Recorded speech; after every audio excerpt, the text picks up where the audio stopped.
What's going on, gang, and welcome back to another episode of Scared of Normal. I'm Mike Murphy, and today I'm joined by my co-hosts Sean Neer and James Stocco, and we're sitting down with Chase Blackwell. Pretty excited to have you here, man. I've known you for a really long time, so I'm excited to kind of tell your story with you. This is going to be fun. I think I've known you since you were like 6 years old, which is kind of crazy to think about. I think so, yeah. Yeah, thanks for having me.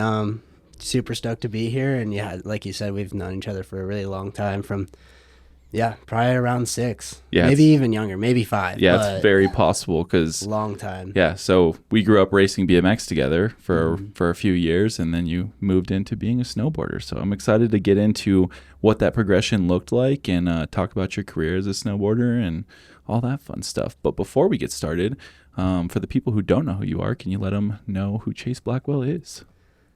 Yeah, I'm Chase Blackwell. I'm 23 years old. I'm from Longmont, Colorado, and I'm a professional half-pipe snowboarder. So I've been snowboarding my whole life, riding bikes my whole life.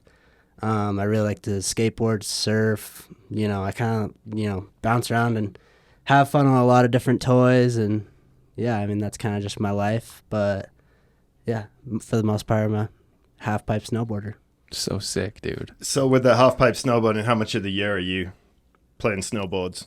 Are you traveling around in the summer so that you can still ride? Yeah, so since COVID, it's kind of been a little bit more relaxed in the summers. Like for a while there, it was, you're snowboarding up to Mammoth, and, that's like the first to the end of the first week in June or something. Then you have like a 2-week break, then you go back to Hood.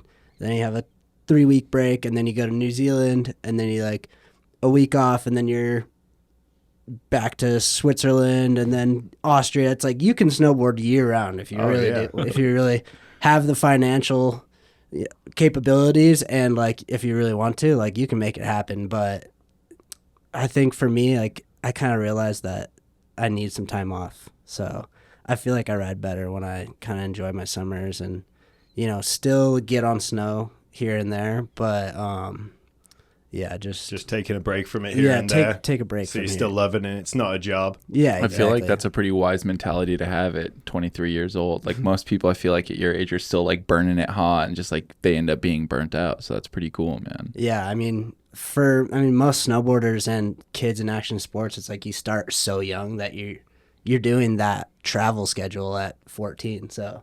That's insane. Yeah, let's talk about like you getting into snowboarding. You started snowboarding when you were 3 years old, right? Yeah. I mean, so I think first time strapping into a snowboard was probably just down my driveway, or maybe just like at the Bunny Hill at Eldora. But my dad, grew up in Southern California. He's always snowboarded, surfed, skateboarded. He was kind of the person that put me on to everything. And so yeah, kind of first starting out snowboarding.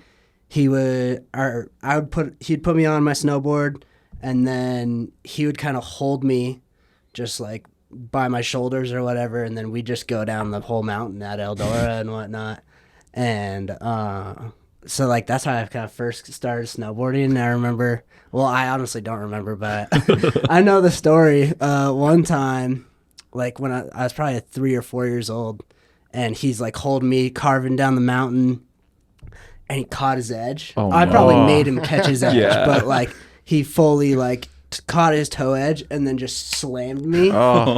Full body slam. And there was like a skier lady like freaking out when she saw that. She was like, I'm calling child services. And like, that's child abuse. I can't believe you have him up here and you're doing that. And why is he on a snowboard? And my dad's like, chill out, lady. Get the fuck out of here, Karen. Like, this is not. Yeah. We need to find that lady and let her know who you are today. Yeah. It all worked out. Yeah. I mean, I was crying at the moment, but I can't remember it now. And all I know is pretty funny stuff. Made you stronger. Yeah, exactly. Talking about these young memories, do you have like the youngest memory on a snowboard? Maybe your first memory, maybe that might be a little bit more. I mean, Yeah, I definitely have a lot of memories. Like probably one of my first memory, like, I don't know, it's kind of hard to say, but like I have a lot of memories of being really young, like when I first started snowboarding. like competitively and whatnot, and going up there on the weekends and stuff. And I always just wanted to be like the tough kid, and I was always riding with older kids to begin with, so I always like wanted to be like those guys and whatnot. And then it would be freezing cold, and I'm in all this kids gear, and the kids gear is not made as good as the, you know, adult gear, the bigger stuff. So I'm just freezing all day long, and then my parents would pick me back up, and I'd just get into the car and start bawling because my hands are so cold. But I'd just tough it out all day long, and then I'd get into the car and literally just start crying because my hands are like defrosting on the heater, and I'm just like, do you remember how old you were at that time? How old I was? 22, that was probably 21. yeah, exactly. No, that's probably, that happened dude, it still happens, but but that's probably from when I was probably 6 till I was, 9. Okay. That, like, those super cold days. For sure. But, one of my earliest memories is just, like, I remember pretty vividly, kind of after I was done with BMX, but, like, I went up to Copper, I'm riding there, and I see all these kids in the same colored jacket. They're all shredding. They're around my age. And I'm like, oh, like, I want to do that. Like, that looks like a lot of fun. Like, all these kids are just riding out as a team. It wasn't a contest, anything. They're just all in, like, a matching, like, cool jacket, just, like, having fun, hitting the boxes, hitting the jumps and whatnot. And by then, I could kind of hit the boxes and whatnot. And I was just like, yeah, I want to do that. So, like, from that day, basically, after that, we went and had a meeting with Team Summit. It was Team Summit. And, we went up there and kind of chatted with them. And then from there, that's kind of what started, my whole journey as a snowboarder, I'd say, is, like, really just going to the meeting to, like, find a coach or become, like, get on that team or whatnot. And then from there is, like, I didn't even know I wanted to compete at that point. I just wanted to be like one of those kids with the blue jacket. The cool jacket. I just wanted to have the blue jacket. That's all I cared about. So at that point, that was kind of like you said, it's like the end of your BMX racing career. And you were like 9-ish years old. Is that how old do you think you were? I was probably 7 or 8. Okay. Yeah. My BMX career didn't last too long, but I started pretty young. Yeah. You were fast. You were a fast little BMX racer. I remember that. You used to have the coolest, there was a BMX brand called UFO. And they were like the coolest, like square tubed bikes. It's a dual top tube, right? They were sick, dude. Yeah. And you had like your name engraved on the side. I had my name engraved in. Well, my nickname BMX, like in BMX, because everyone had the nickname. Is Sick Nick and Jake's Nick. Like, they were all my homies and whatnot. So my name was like Chase Man, the Race Man. Ooh. So, like, on the bike, it just said the Chase Man. Yeah. Dude, it was so sick. Like, I remember that bike to this day. It was, like, matte black with that engraved on the side. We still have it. Do you? Yeah, it's pretty dope. That's so rad. Yeah, I'm never going to let that one go. And then you were, like, you were saying, so El Dorado was your home mountain for up until you started riding on Team Summit? Yep. Yeah, which one's your favorite mountain? I train and ride the most at Copper. But my favorite mountain ever is probably 𝙎𝘾𝘼 in Switzerland. Ah, yeah. It's just the sickest. There's so much terrain, and yeah, there's just a lot. Do you ever go back to El Dorado? Eldora. Sorry. Yeah. Oh, yeah. But they just, I kind of stopped going there for a really long time, and then recently Woodward, like their Woodward Parks kind of thing just picked up Eldora.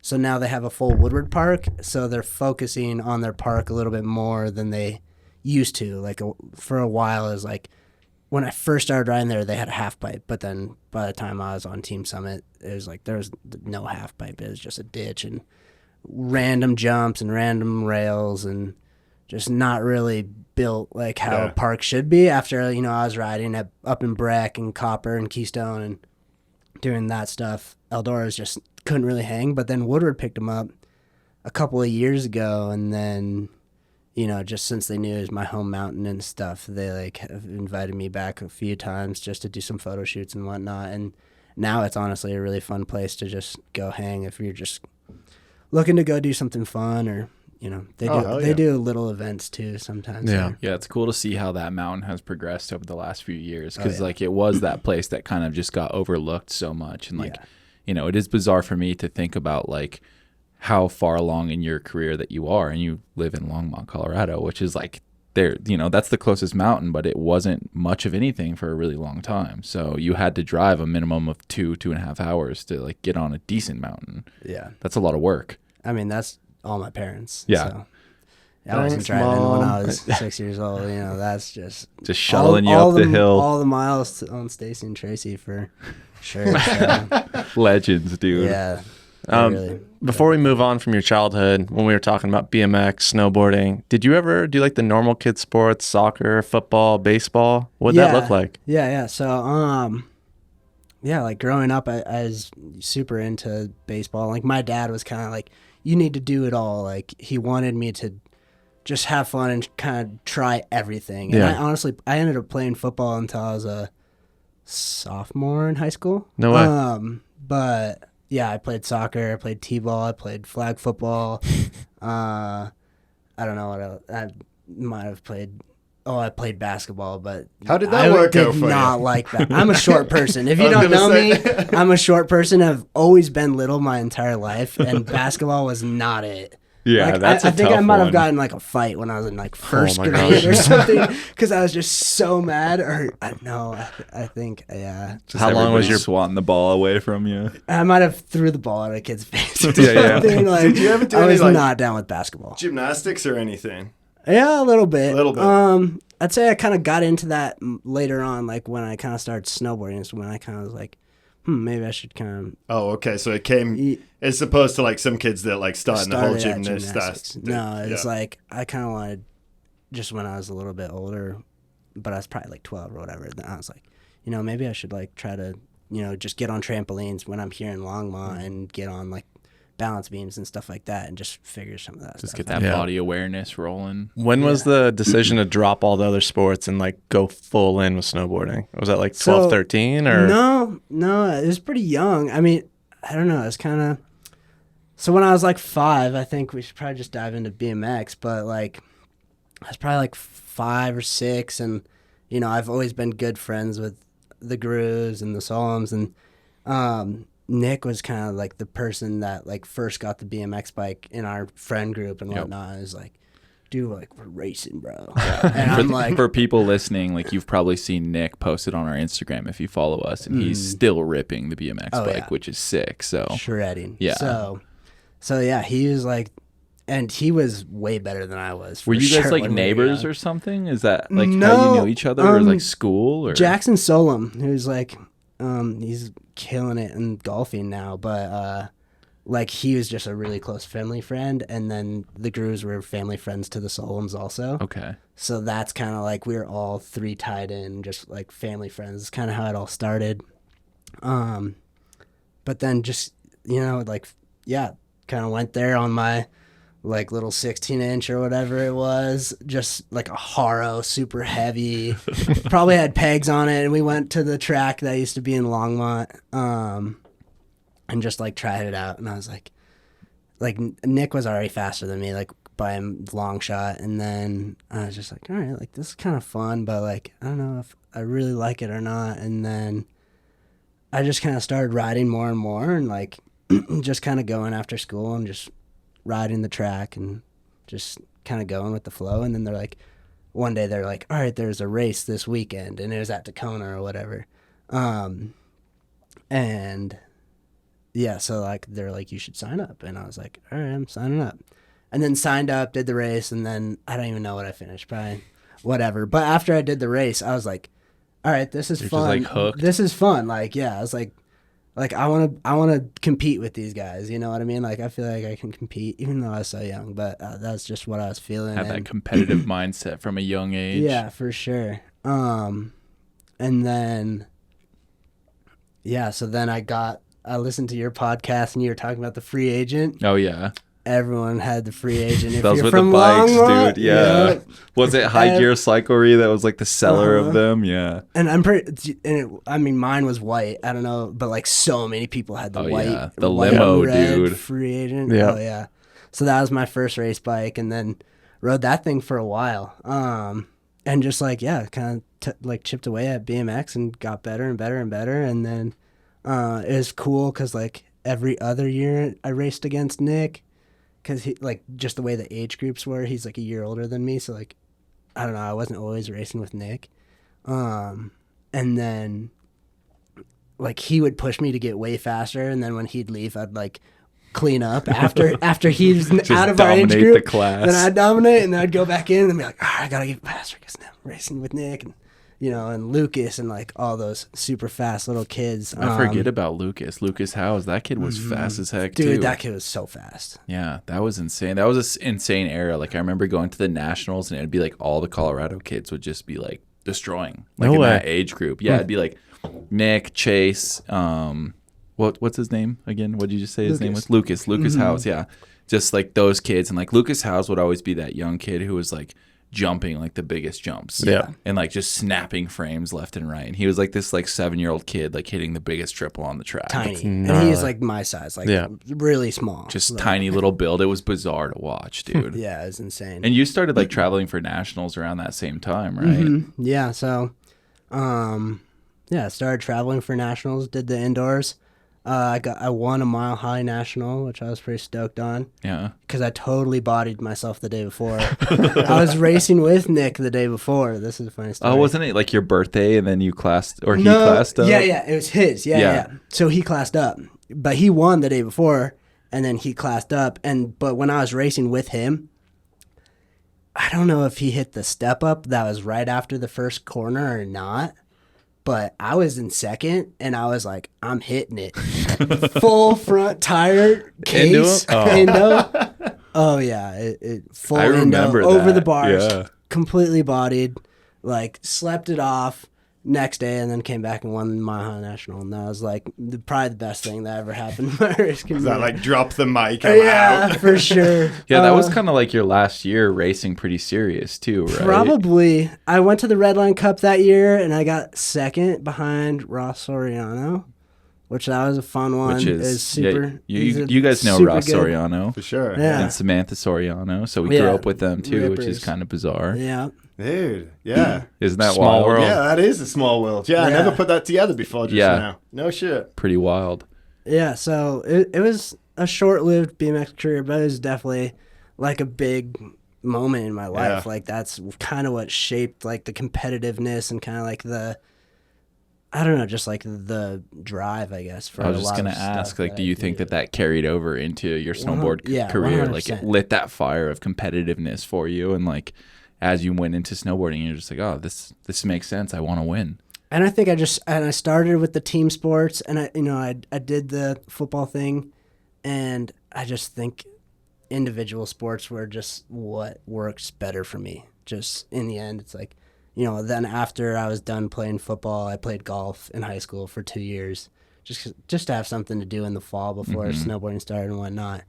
And just like, I don't know, just like the individual sports, it just feels more like my element. Like, I don't know, when I'm on the team, it's just, I'm not the biggest, I'm not the strongest. So like I kind of get overlooked, and then I'm just like, I don't know, just it wasn't really my thing. And even like with the individual thing, you get the opportunity to compete against yourself. Yeah. Like, yeah, if you're in a competition, yeah, for sure, you're going up against Danny Davis or whomever. But yeah. But you're one-upping yourself every single time. Yep. Right. At least like that's the way I've always looked at it, is like, I'm going to get faster this race. I'm going to go bigger this event. I'm going to learn this new trick. And like, I'm going to do this trick in this event. Like, it's like, or even golfing. It's like, I want to, break the 90s in a tournament. I want to, break 85 in a tournament. It's like, just stuff like that. Yeah, so you had like, with your BMX thing, it sounds like you had Nick to kind of chase after, right? And kind of keep pushing you. In the early years of the snowboard thing, is there one individual, or was it just the whole team summit that you were just, not a chip on your shoulder to try and beat them, but was there somebody that you always like had your eye on? Yeah, so then I like stopped kind of racing BMX around the same time, and then went into snowboarding. And then to begin with snowboarding, I don't know why, but like we went to that team summit meeting, and then they were like, all right, we think Chase is like too good to be on our like younger kid team. Like most of those kids are not hitting boxes. Like they're just kind of like, it's basically ski school. You know what I mean? So they're like, we're going to put Chase on this team, which is kind of like their freestyle team. Like they had like a development freestyle team, and then they had like their actual team summit team, which is like kids that are all like 14 plus, and they're already ripping contests and, you know, doing it up and traveling and whatnot. And so I was definitely the youngest on the team, and the next person that was a little bit older than me was probably 12, and I was probably 7. So I was just always kind of chasing the older kids because I always just had to keep up, like literally down the mountain. It was like, oh, these guys are ripping. Like I gotta go fast just to like keep up with them. So, and then it's just like they're learning this trick, like I should be learning this trick, and like I don't know, I was just kind of push myself that way, just trying to like almost keep up with the older kids because I didn't even know that, you know, what the kids. Well, yeah, that was my the only age were thing that doing. you had to look up to. Or those are the only people you were around, right? The older kids.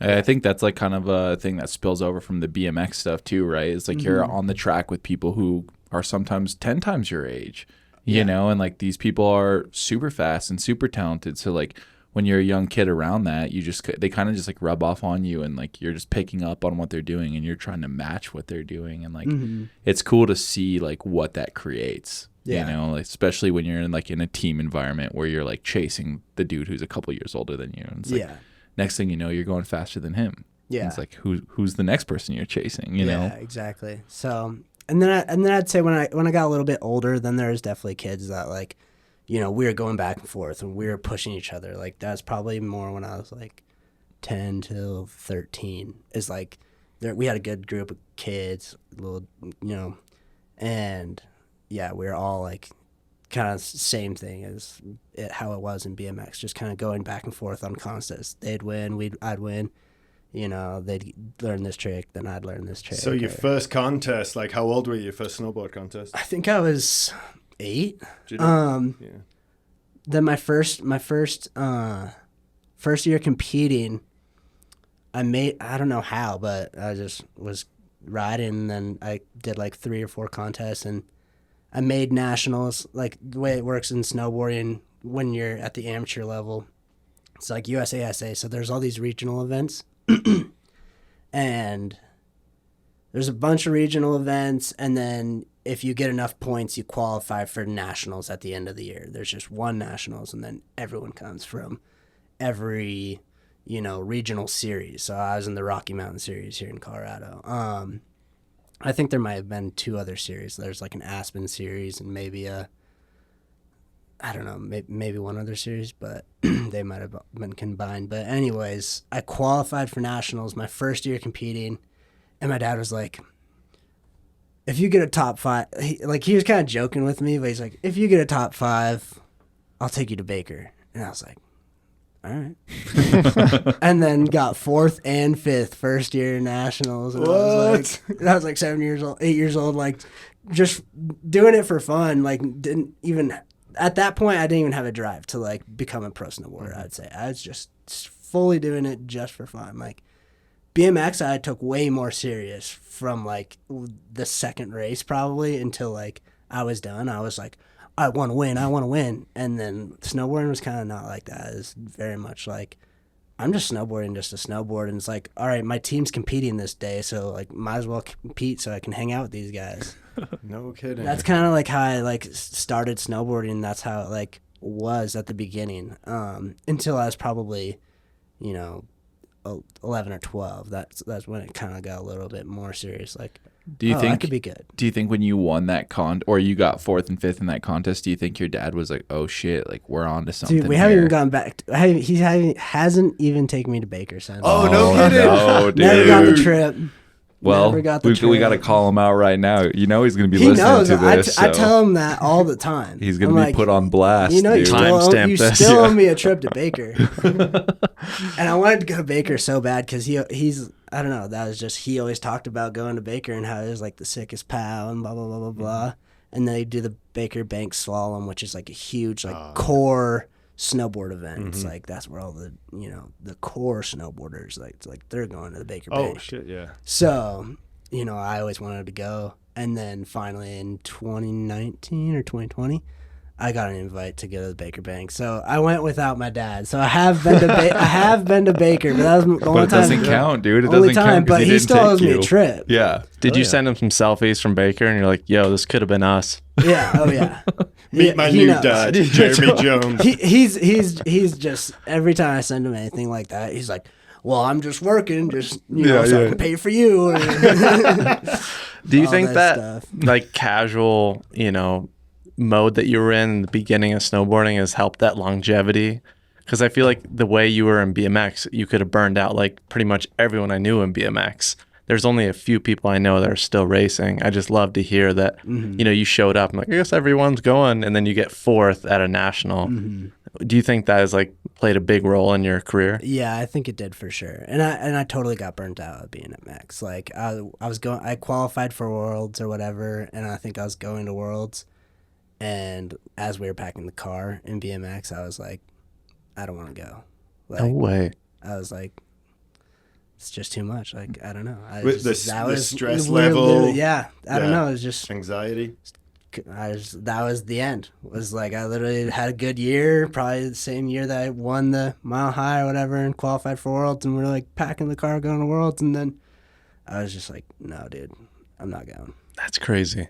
And also like all the dads are a little crazy in BMX. Yeah, and I was just gonna whatnot. say there's like a BMX lot of dads. politics involved, a lot of drama involved. Like, everyone's like, oh, we should disqualify them, or like let's what's it called when you? I'm trying to think. I don't know. They'll try to protest. Oh, yeah, protest the race. Everyone protests. Yeah. Yeah. And they'd be like coming running up to people at the finish line trying to protest, throwing a fit. Yeah. He went over the chalk. Yeah, it's still happening. Like we're just yeah. at national dual slalom, and there's some like kids' dads having a fit about something or other. Dude, it's so... I think so that's much just drama. racing. I Yeah. mean, that's even like Yep. that's even ski racing is insane. Oh yeah, And border cross. I raced border cross. That's honestly what it kind of was. How I transitioned into snowboarding was like, at first I really liked border cross because I was like, dude, it's just BMX on a snowboard. It's elbows out. the same thing, and I already knew how to hit the gates, so I was just whole shotting everybody. Yep. Everybody my age was just like, I was out the gate instantly, and I loved border cross until I was probably 10, 11, and then all the kids were bigger than me. They started growing, and then I just was like, they were just faster than me because they just had weight, and that's what carries you down the mountain. So talking about like snowboarding, you were saying, that it was a little more casual for you. At what age were you like, I think I want to be a professional snowboarder? Do you remember that? Yeah, probably. I was gonna say like, I don't know. I rode a team summit for 3 years, 2.5 years, like probably 3 seasons. And then the head coach at Team Summit kind of reached out to my parents and was like, hey, I'm starting my own thing, and it's just going to be developmental of like younger athletes, 10 to 14. He's like, I want to focus on like this age group, and I want these kids to like kind of take it to the next level. And I think at that time I still wasn't even like, oh, I want to take it to the next level. I think I was still just kind of cruising, hanging. And so like I got invited to be on this team, and then when I was on the team, that's kind of when like those kids kind of started, one-upping each other all the time, and it's like it really started changing just like how competitive everyone was like within the team. It's like you just want to be better than the other homie. Yeah, it's like a contagious environment, right? Like so one it was person does something. honestly like such a good environment, and it was so much fun. And I feel like it wasn't really until the end of like that little era that I was like, I think I want to be a pro snowboarder. I think during that era, I was still like, I just wanted to be better than them. Yeah. Like, You didn't realize like how and it better than translated. myself, because I kind of feel like personally I've never been like talented, like giftedly talented. Like I've had to work hard. Like at BMX, I feel like I was in like Nick just is so natural on a bike and whatnot. You just see it, and then I just feel like that was the same with me on a snowboard. It wasn't like I'd try these tricks that these kids were trying, and they'd make it look just like you would see it in the movies and stuff, like right off the bat. And then I try it, and it'd look so whack, so different, so weird, and they're landing it first try, No kidding. And then I'm trying, like, it's mellow stuff, just like a back 5, Right. But you're 10 years old or whatever. And I like how Oh he yeah, sounds. so mellow. Oh, it's back 5. Yeah. Just I'm mellow G10. stuff, yeah. I was waiting for one of you to say that. I'm like, oh my gosh. And, so it's something like that. And then, yeah, I just feel like it would take me like 10, 15 tries to get it. Yeah. Yeah. And it just always seemed like I had to work way harder at every single trick. So it was kind of a battle against myself and a battle against them, you know? And that was kind of just like where my focus was. It was just like, why is it happening so easy for them? Why, like, I just want to do that. I just want to do that. And I wasn't even focused on being a pro snowboarder. It was just like, I just wanted to learn. It was just I just the wanted to anger learn the to get trick. that. Yeah. That gets me stoked because it kind of proves the old saying that hard work beats talent when talent doesn't work hard. And it's for you to sit here being a professional snowboarder in the Olympics, do tour, like, yeah, you had to work harder. And I think that made you stronger in the long run, right? Yeah, So for sure. I remember when someone told me that, I was like, I guess I need to stop being soft and just try harder, you know? Yeah. I mean, that's like most people that we've talked to so far on this podcast. A lot of people we've talked to have said that same thing. Like, yeah, I'm not a talented person. I just like have to work really hard. You know, it's very rare that you talk to somebody who's like actually just talented. But there are people out there. You know, you talk about Nick and like the dude cannot ride his bike for 2 years and he gets on it and you're just like, how? Oh, dude, how? Did he take that much time off? Dude, he is. And there's so many snowboarders out there that, you know, kind of went the same way as how, like, we'd see it at the amateur age. It's like same with BMX, that they're just like so good to begin with, you know, and I'm riding with them. I'm like, dude, how do you have like back-to-back like, you know, we're 11 or whatever, and they're like back-to-back 7s, back-to-back 5s, like they're learning 9s, and then like I'm like over here trying to still do a back 5, and they're just so good, and then, you know, 13 they drop off, and you're just like, what? So it's almost like you see that a lot too, where it's like almost like too easy for people, you know, that are talented. Like when they are so talented and it just clicks, like they get to that point where it's like, oh, this isn't hard for me anymore, and they just walk away from it because like it's just not fun. They're not challenged. You know? Do you think it's that, or that they plateau and kind of like now that they've got to take their riding to the next level, they don't have that drive to make that next level, and like, oh, okay, now I've got my back-to-back 5s or whatever down, and then they're going for the 7s or whatever it may be, and they're just like, fuck, man, I can't get this, and just that's probably a huge part of it too. You know, it's because like, it's always kind of just being simple, if you will. I know that as we talk about this and we keep saying the word talented, I can think of so many people that would argue with us about natural talent. So, but we're not going to get into that. Yeah. No such thing. No such thing. it's hard to say. Yeah. Well, I think we should probably move into the most important question of this episode. Is this we'll mine? take a brief intermission and talk about the most important question. We'll let James take it away. Okay, so yeah, obviously you're about of that age where probably MySpace, Facebook, social media, it's a big thing, right? So let's just go back a couple of years. You've obviously got the Instagram now. That's a good way of you getting your writing out there. Same with the do you mess with Facebook and posting? Like, do you have a little fan page and all that? Mm-hmm. Yeah, and then just right before that, let's go back to Tom's domain, which was MySpace. Did you ever have a MySpace? Yeah, so I think at first my mom was not down. Mom was like, "Why do you need a MySpace?" Well, how old do you think you were at this time? I mean, you were born in like 1999, 99, right? Yeah. 99. Good God, man. Maybe I was like 9, 10. Yeah, so that is a 11. sketchy age. I think maybe like I was 12 when I got Facebook, probably. Yeah. Because it came out in 2012, I think. Yeah. Around that era. I don't know, something like that. But I was probably around then. So she was not like, at first she was like, yeah, why do you need a MySpace? But then I think I convinced her to like, I want a MySpace. Yeah, like, how else are you going to talk to the MySpace, honeys? Yeah. You know? Absolutely. And then I think I downloaded it, or I got like a profile and stuff, but I don't think I might have uploaded one photo. Yeah, what about like when you were setting it up? Like it obviously asks you a lot of questions, your name, your age, sex, that kind of thing. But one of the big things is your background, right? Do you remember throwing a background up there? Maybe little Louis Vuitton, Burberry maybe? Michael knows all about that. Probably not. It might have been a photo of like the 𝙎𝘾𝘼𝙍𝙍𝙁 water tower or something. I don't know. We're going to have to try and pull up an archive and see what it let's see if we can was. do this. I guarantee you myspace.com/. For those listening, the 𝙎𝘾𝘼𝙍𝙍 water tower is right above the BMX track that we all raced at. So every time I drive by it, I'm like, oof, memories It's right a there. landmark. Yeah. You want to know something funny about that water tower? Is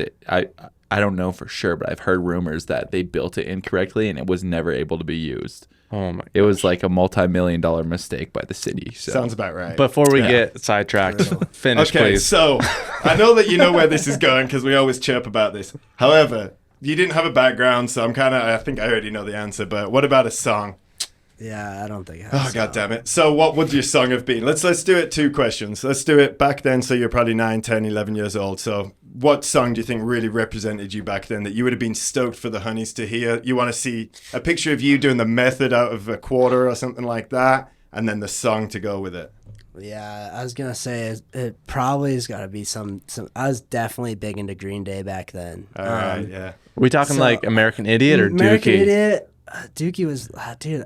I listened to all of it, but probably more American Idiot. Yeah. That the Holiday. Oof. Oh, yeah. Holiday. Yeah. Oh, that's probably it right there. I love that. What about now? What if we could throw Chase one Blackwell 2022. Yeah. I don't know. I listen to a lot of different genres. Like I really like all aspects of music, so it's kind of hard to say. But I can feel like hip hop is so like come and go that I'd probably have to go with like classic rock song. Well, think Or about actually, okay, this is what I'll go with. This like my song that I drop into every contest Yes, perfect. is "Bad Habit" by The Offspring. Ooh. Get out. No That's way. sick. Dude, well played. Or like I have a playlist of like all the stuff like that. Yeah. Like, but it's usually that one. Or Come Out and Play. Oh, dude. Yeah. That's What- sick. All right. Fires What are me the up. top 3 songs dropping into a contest in your headphones? Mm. So obviously it's- Offspring. Yeah, like that's probably 2 Offspring songs right there. And then like I usually just have this playlist and I put it on shuffle. Yep. But then I have like some Agent Orange. Mm. Damn, And then- kid. Yeah, it's Some all punk. old It's school, all yeah. punk Oh, my rock, lantern. old Some punk Op rock. Ivy. And just something, just dude, like if you know, Bad Habit is just like, Yep. dude, It just gets it's you literally going. screaming at you, like, are you gonna do this or not? Yeah. That's literally like the way I look at it. Is like it's literally like screaming in your headphones, like, are you gonna do this or not? Yeah. And that's kind of like what I just go with. Just so. gets you I going. can only imagine fires dropping me into a half pipe with just like headphones screaming at you. You're like, all right, I have to do this. Mm-hmm. That is so rad. Let me ask you this. So if it's on shuffle, are you starting the song before you drop in? Or is it just like rolling? Well, the way X Games does it now, it's like jam format. So they got like 5 runs and it's just a 30-minute jam on snowmobiles. So Yep. you're just hot lapping, dude. So you don't have time to even like look at your phone. So I just hit shuffle the playlist and just go with it. I don't really. Sick. And that's most contests. I'd say like sometimes I'll restart the song if I'm vibing with that song. Mm-hmm. If it's Bad Habit, I'm gonna restart that right before I drop. You know. Yeah, because I know, like, for myself, if it's, like, getting to the end of a song or, like, there's that song switch mid-run, it, like, Yeah. really fucks me up. Does that mess with you, or do you not notice it? The second I drop in, I don't hear anything. Okay, Yeah. that's fair. Or I mean, yeah, it's you're bl- just it's focused on bland. what's going on in front of you, yeah. It's like I'm listening to the song as I'm rolling up because you know, like the half page and BMX drop in kind of thing. So it's like I'm rolling up, like just jamming super hard, thinking about the trick that I'm gonna do, and then like I just do a fat ollie in, and then the second my board hits the ground, it's blink, That's sick. and then it's just trick, trick, trick, trick, trick. Well, run us through. So you just mentioned X Games. Run us through some of the other competitions that you've been a part of. Yeah, so I mean, we start off USASA, then you kind of grow up and once you're 13, you can sign up for Rev Tour. I think now you have to qualify for Rev Tours or something. Now there's like another in-between series.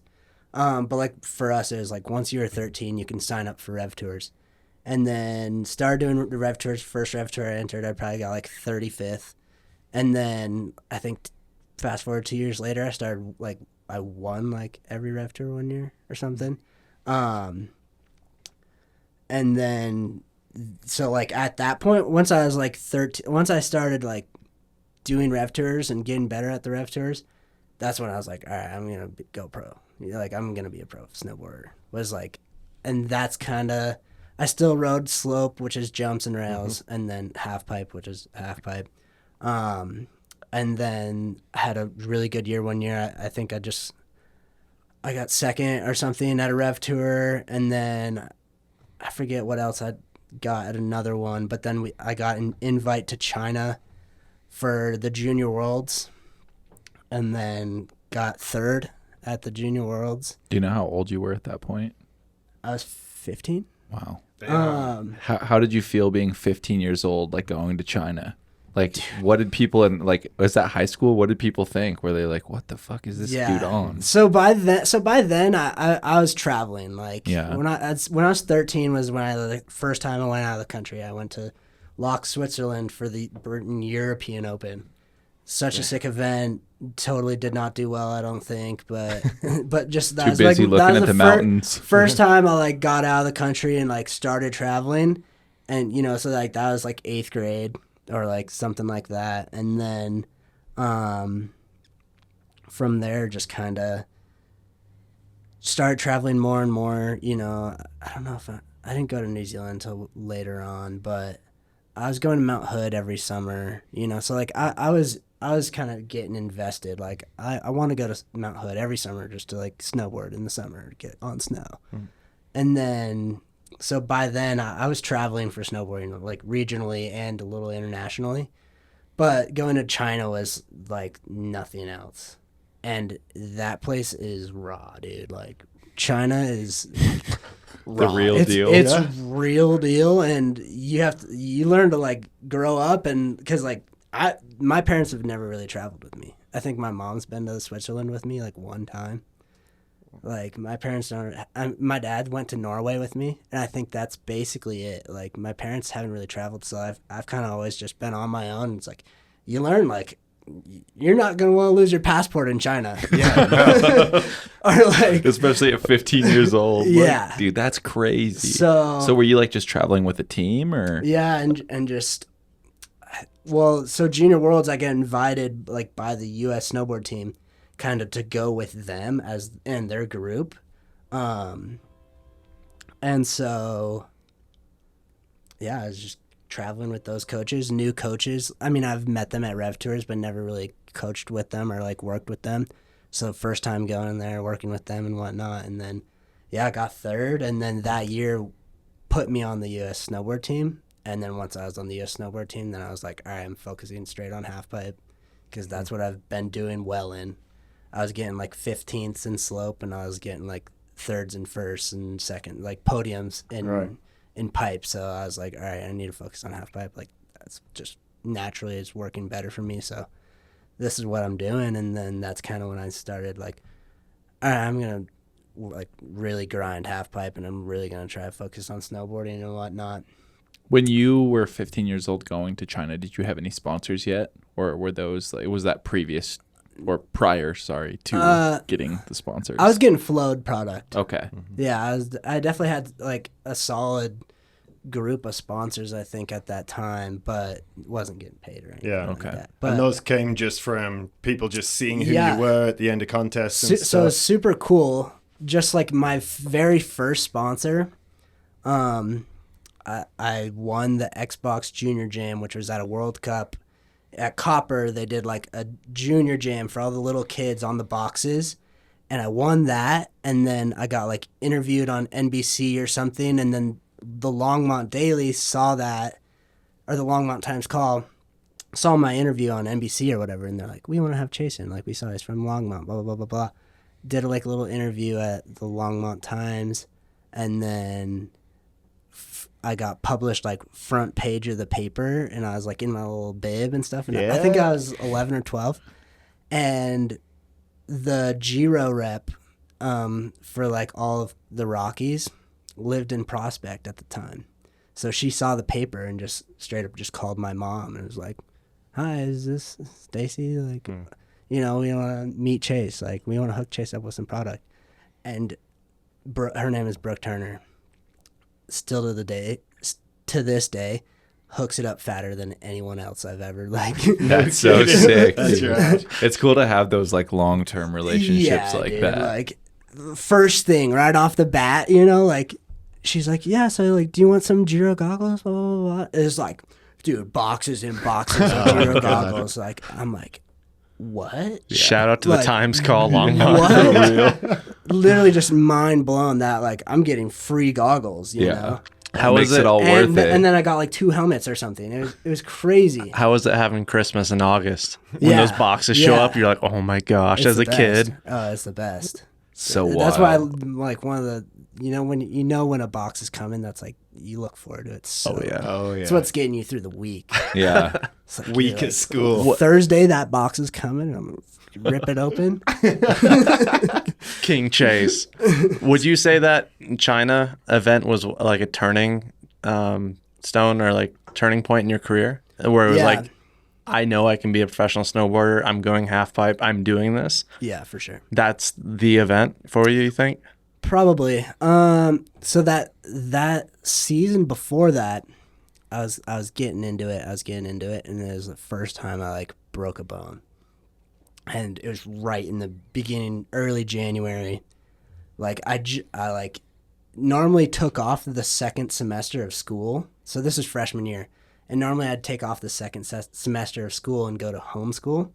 And like I was literally gone for 2 weeks out of school, and then just fully knocked myself out, broke my collarbone, my humerus, and my scapula, which is your shoulder blade, Gosh. all at once.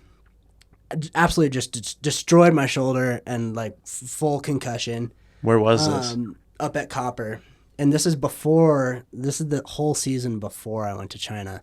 And that was the first time that I didn't snowboard in the winter. I had like a month maybe on snow, but it was probably like January 10th or something that this happened. And it's like, then they're like, yo, you're out 7 weeks. So I'm like, yeah, it's March 15th, or whatever. Season's done. I'm like, whoa. That was like literally a culture like shock to me. Like I was just like, what is my life? Like I'm going to school in the winter. Yeah. Because for a while I like even when I was in like 5th grade, I'd take off weekends and stuff and or take off a couple like Thursday, Friday before the weekend and go ride. So I was just like, what is life? Like I'm just How did you handle that as a kid? Now I just got this blown shoulder and I'm just going back to school. And I think that like motivated me like crazy just because, I was still doing like all the amateur events and whatnot. And I'm just like, Instagram's a thing. So I'm just watching all my friends learn tricks. And I'm just like, fuck, I gotta learn these tricks. Falling like, behind. They just learn back 9. Like they just learn front 9, whatever it is. I'm like, dude, I'm not snowboarding. Like I'm just freaking out. I got to snowboard. So that whole time that's all I could think about was snowboarding. And then I just focused on the rehab and whatnot and just getting my shoulder as strong as it could. I think I got back on snow in like 5 or 6 weeks. Like I got back on snow and just kind of cruised for a week or two, but quite a bit earlier than what they originally said. And then I think that same year I still somehow qualified for nationals or something, and then just went right back on the snow and then got second at nationals. That's God crazy. damn. Let's talk about injury a little bit more. Like as you've gotten older, like what's that process look like for you to like come back from injuries? Have you had more like pretty gnarly injuries like that? Like, Yeah, I mean that's the gnarliest one for sure, like, Yeah. hands down. I've literally the following summer I broke my collarbone again in a different spot, which was crazy. Like I was like, oh damn, but broke it again and it wasn't that bad. Like I totally didn't get knocked out that time. Knew it was broken. I was like, I literally just went through this, so this sucks. But it was at Mount Hood in the summer, and when I did it in the summer, I was honestly like, thank God, like I could sit at the pool. I don't have to go snowboard. Exactly. Like I knew I didn't have to like sit there for 5 weeks just thinking about being off snow, because that's how it was. It was just like 5 weeks thinking about being off snow. So I knew in the summer I was like, all right, well, no one's learning anything in the summer. So, What'd you crash on in Hood? front double 10. So it was like, Super chill. Wow. I think that was the first year that I started doing double corks. I think it was the just first trying to year go that I through my started head a doing little double bit, corks, and I landed one in Mammoth. Like I probably tried like 10 of them in Mammoth, but landed one that spring after that nationals. And then I went to Hood and I'm like, all right, I'm going to rep them out. And then I like did 2 maybe. And then I went early. Like a big thing is like, if you pop too early, like you're going to hit the deck. So I was pretty young, went early and just fully decked, like kind of hit my body on the deck and then bounced into the pipe. And it wasn't when I hit the deck. It was like I like kind of like stomached the deck and then my bounced gosh. like 180, To flat. 180 in the pipe like head first, but like kind of like put my hands down, like kept my face up. Like I was like, Wow. don't smash your face, and then just like took it to the shoulder. And then I just knew my collarbone was snapped. So That's a bad one too. Collarbone's always the worst one, dude. It takes always so long. It does take long. you can't do anything with a broken Collarbones are weird. collarbone, Like the you know what first I mean? 3 weeks, 4 weeks, you just feel so immobile, and then one day you're like, just so I'm awkward. good. Yeah. And then one day I feel like Just works. it just works. Yeah. And it's So- just so awkward. Like walking's awkward. It feels like for the first week. Yep. You're just like, How about sleeping? If you're a stomach Sleeping? sleeper, Oh. just like hang the arm off I'm the so bed I'm so good at sleeping on my back now because of that. because of that. Yeah. Are you a stomach sleeper before then? Yeah. Yeah. I think I'm crazy in the bed. I think I'm everywhere. But What I did- now I can literally just like if I have pillows on both sides of me, I can sleep on my back and just Put them in a coffin. not move. If I break a collarbone, I just move to that side of the bed and drape that arm off the bed. That's like my go-to. So if I break my left arm or my left collarbone, drape the left arm off the bed, right collarbone, right arm off the bed. Dude, yeah.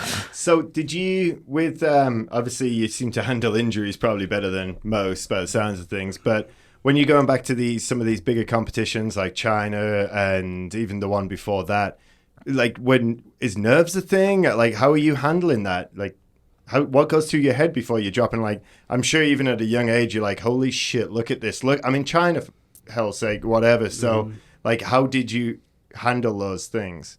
So China, that Junior Worlds, because I've been to a couple other Junior Worlds since then, or maybe just one, but that was the first like contest that I really felt nerves, because that's kind of I think the first contest that I was invited to, like from the U.S. team. From like this is a big event that like you had to qualify for, not nationals where they like you have to qualify for it, but like a lot of kids are qualifying.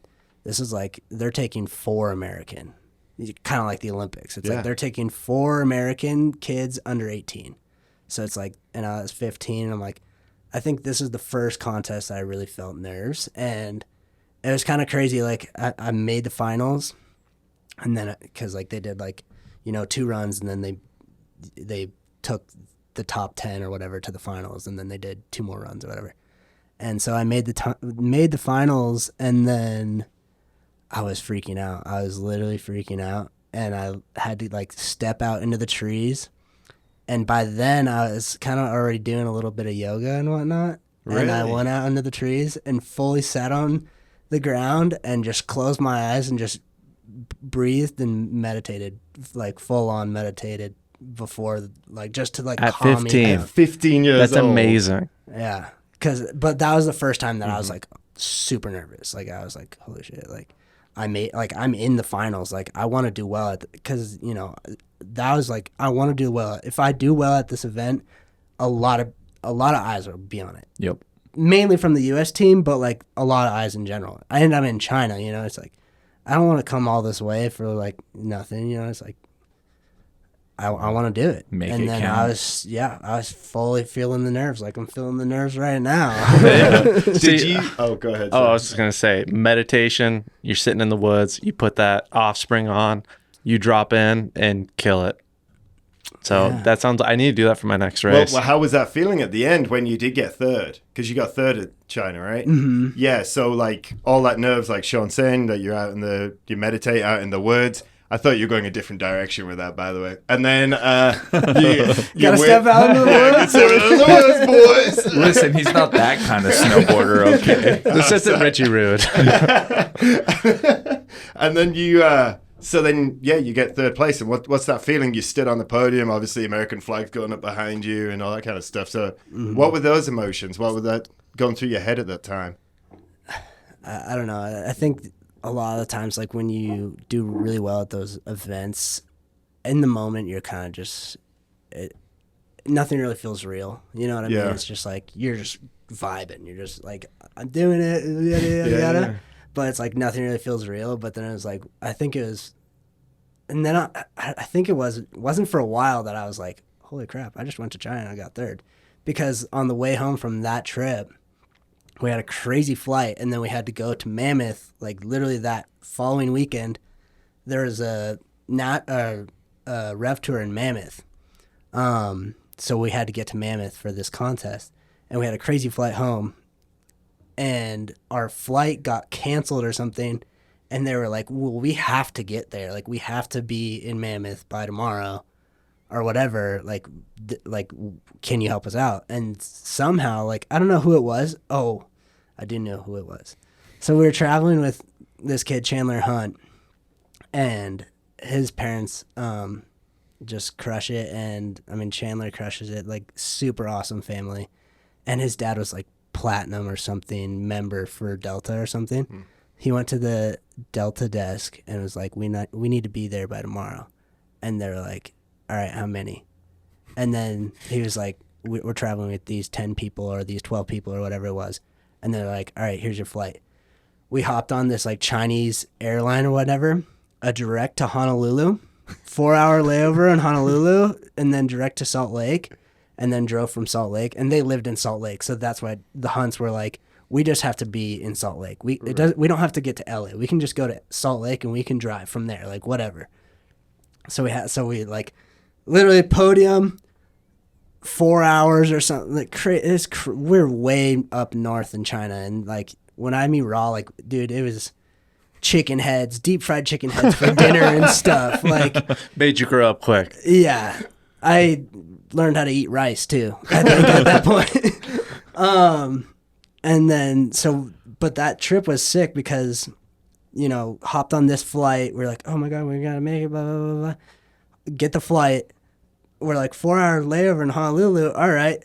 Recheck our bags the second we get there. Taxi to Waikiki, rent surfboards for an hour, surfed for an hour, got back on the plane.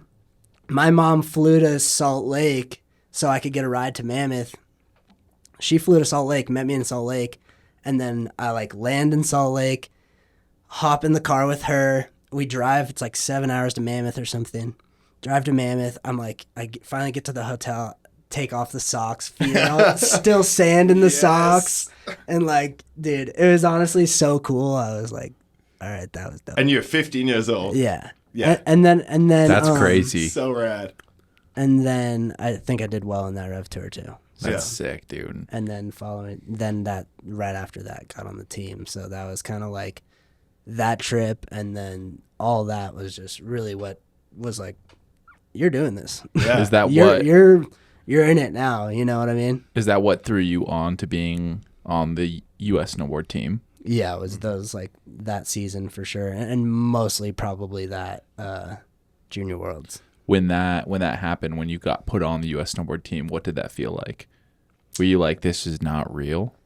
Yeah, for sure. Yeah. I mean, everyone that I looked up to was on the U.S. team or has been on the U.S. team or, you know what I mean? And it's just, and then it's just kind of that stamp of approval in a way, you know what I mean? Which is like, it's good to have.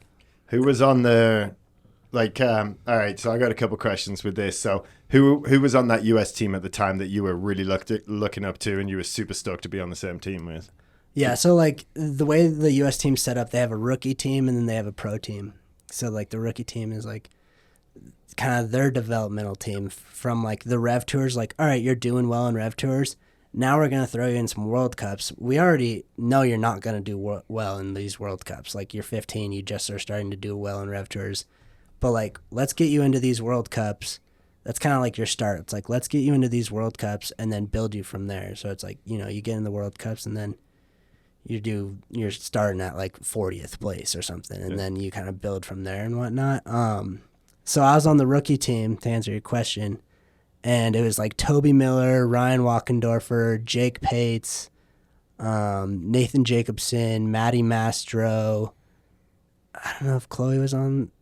I don't think Chloe Kim was on the rookie team. I think she was already on the pro team because she's just a ripper. So yeah.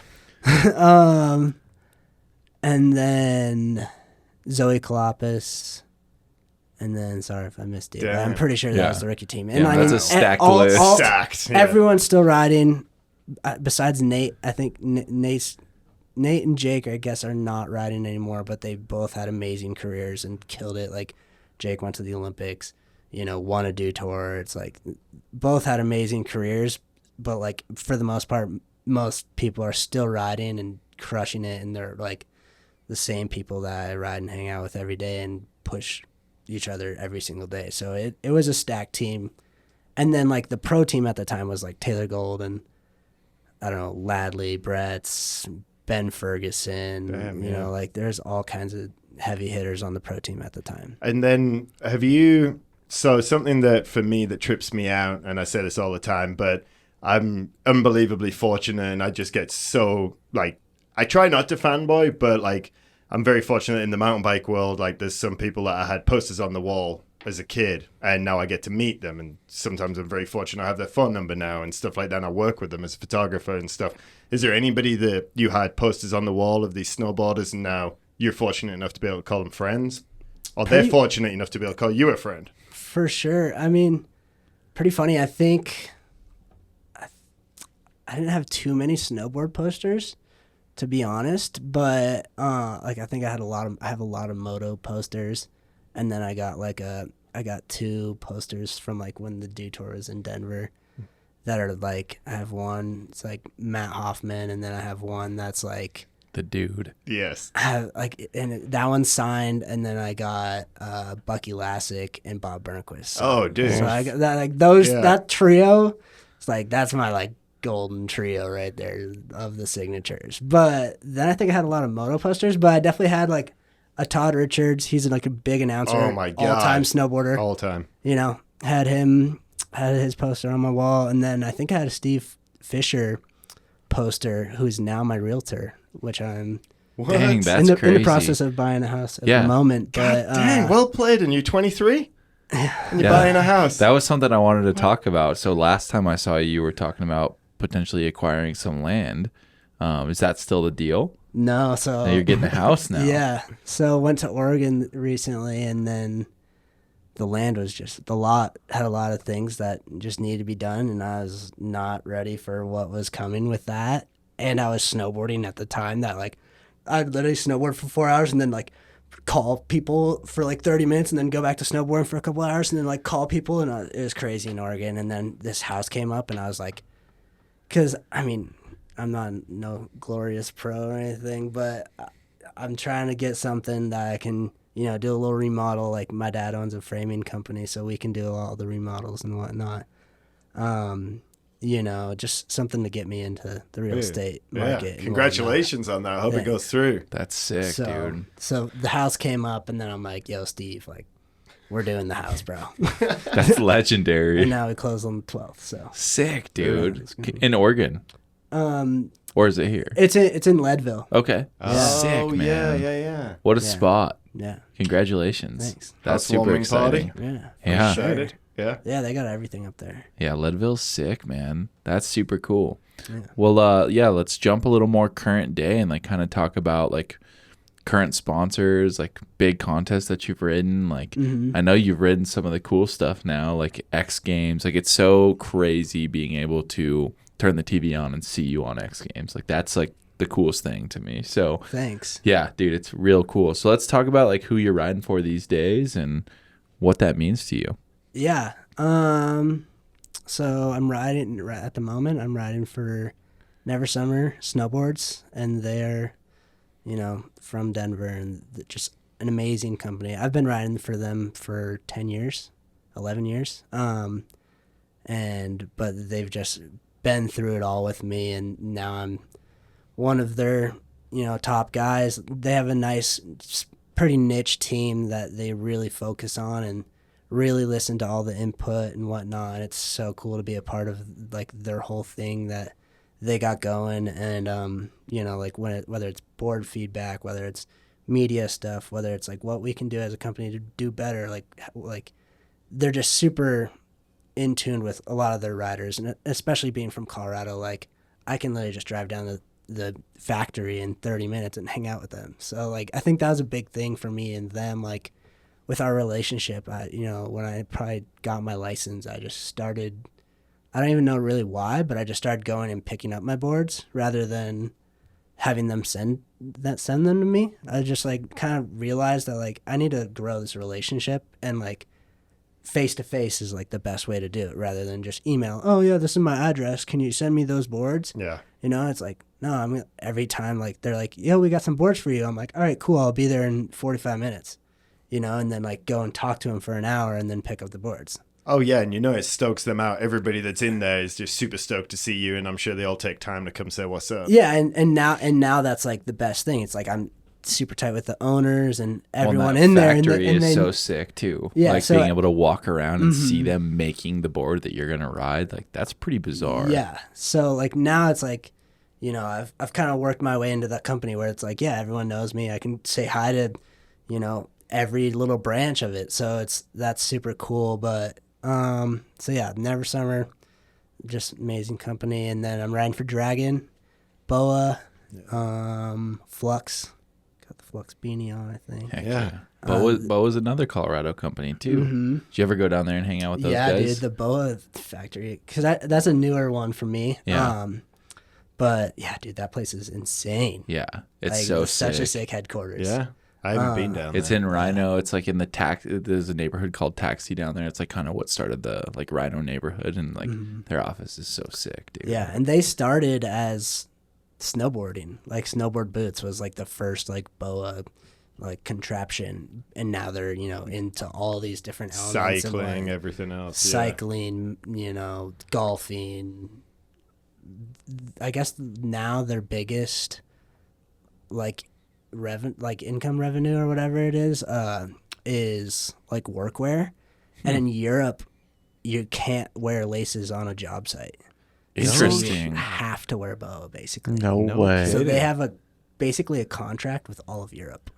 Damn. Wow. That's how you make money, dude. You get Yeah. in with like the government and make sure that gets like written into law. And Like that's like in OSHA basically in Europe. It's like you can't wear laces. wow. Can we get OSHA over there for you only get caffeinated by traction?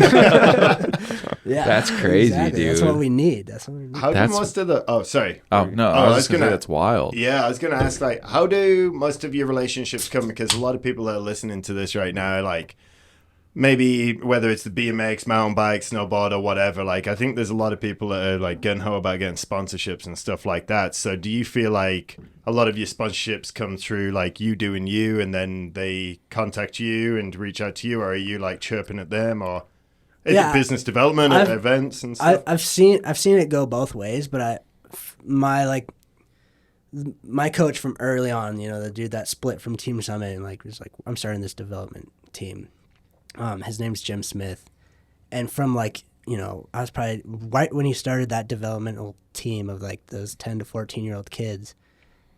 Everyone started getting sponsored, and you know, Jim out like my parents were kind of just like, you know, like, oh, we see the other kids getting sponsored, and, you know, and I was like, I want to have a sponsor, and blah, blah, blah, blah, blah.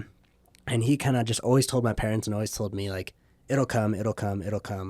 Just, like, you got to, when it comes, it's like, you got to make it count, and, like, you got to capitalize on it kind of thing.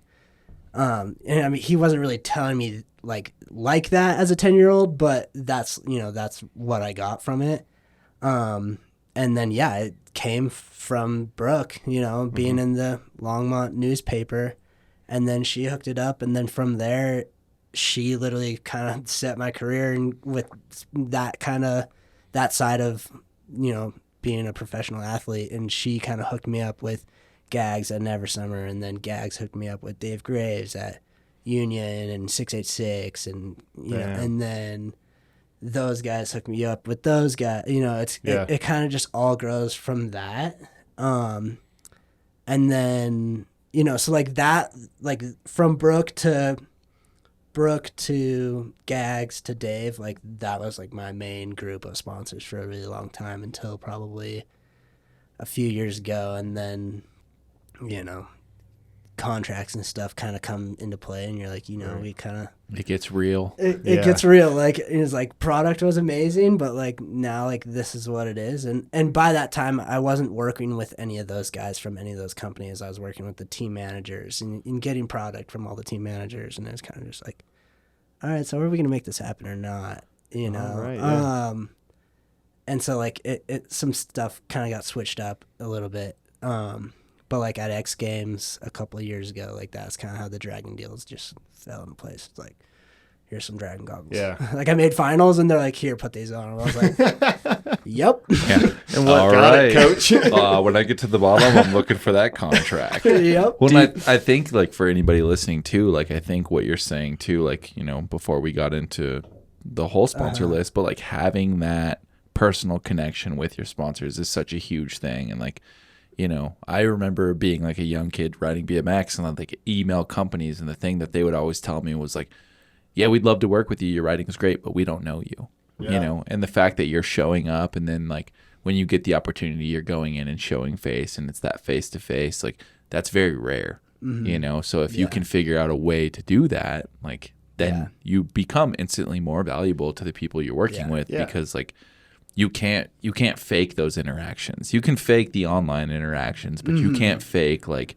hey, we're going to hang out for a couple hours and like talk shop. Like, that's very real, you know? So it's cool that you're so young and that you understand that. Yeah. And like, it was really cool. Like Brooke, her dad is like, I don't know, they're all tied in with Bell and what, like Bell helmets and whatnot, but they also like, I don't know if they helped organize the SIA, like the trade shows in Denver.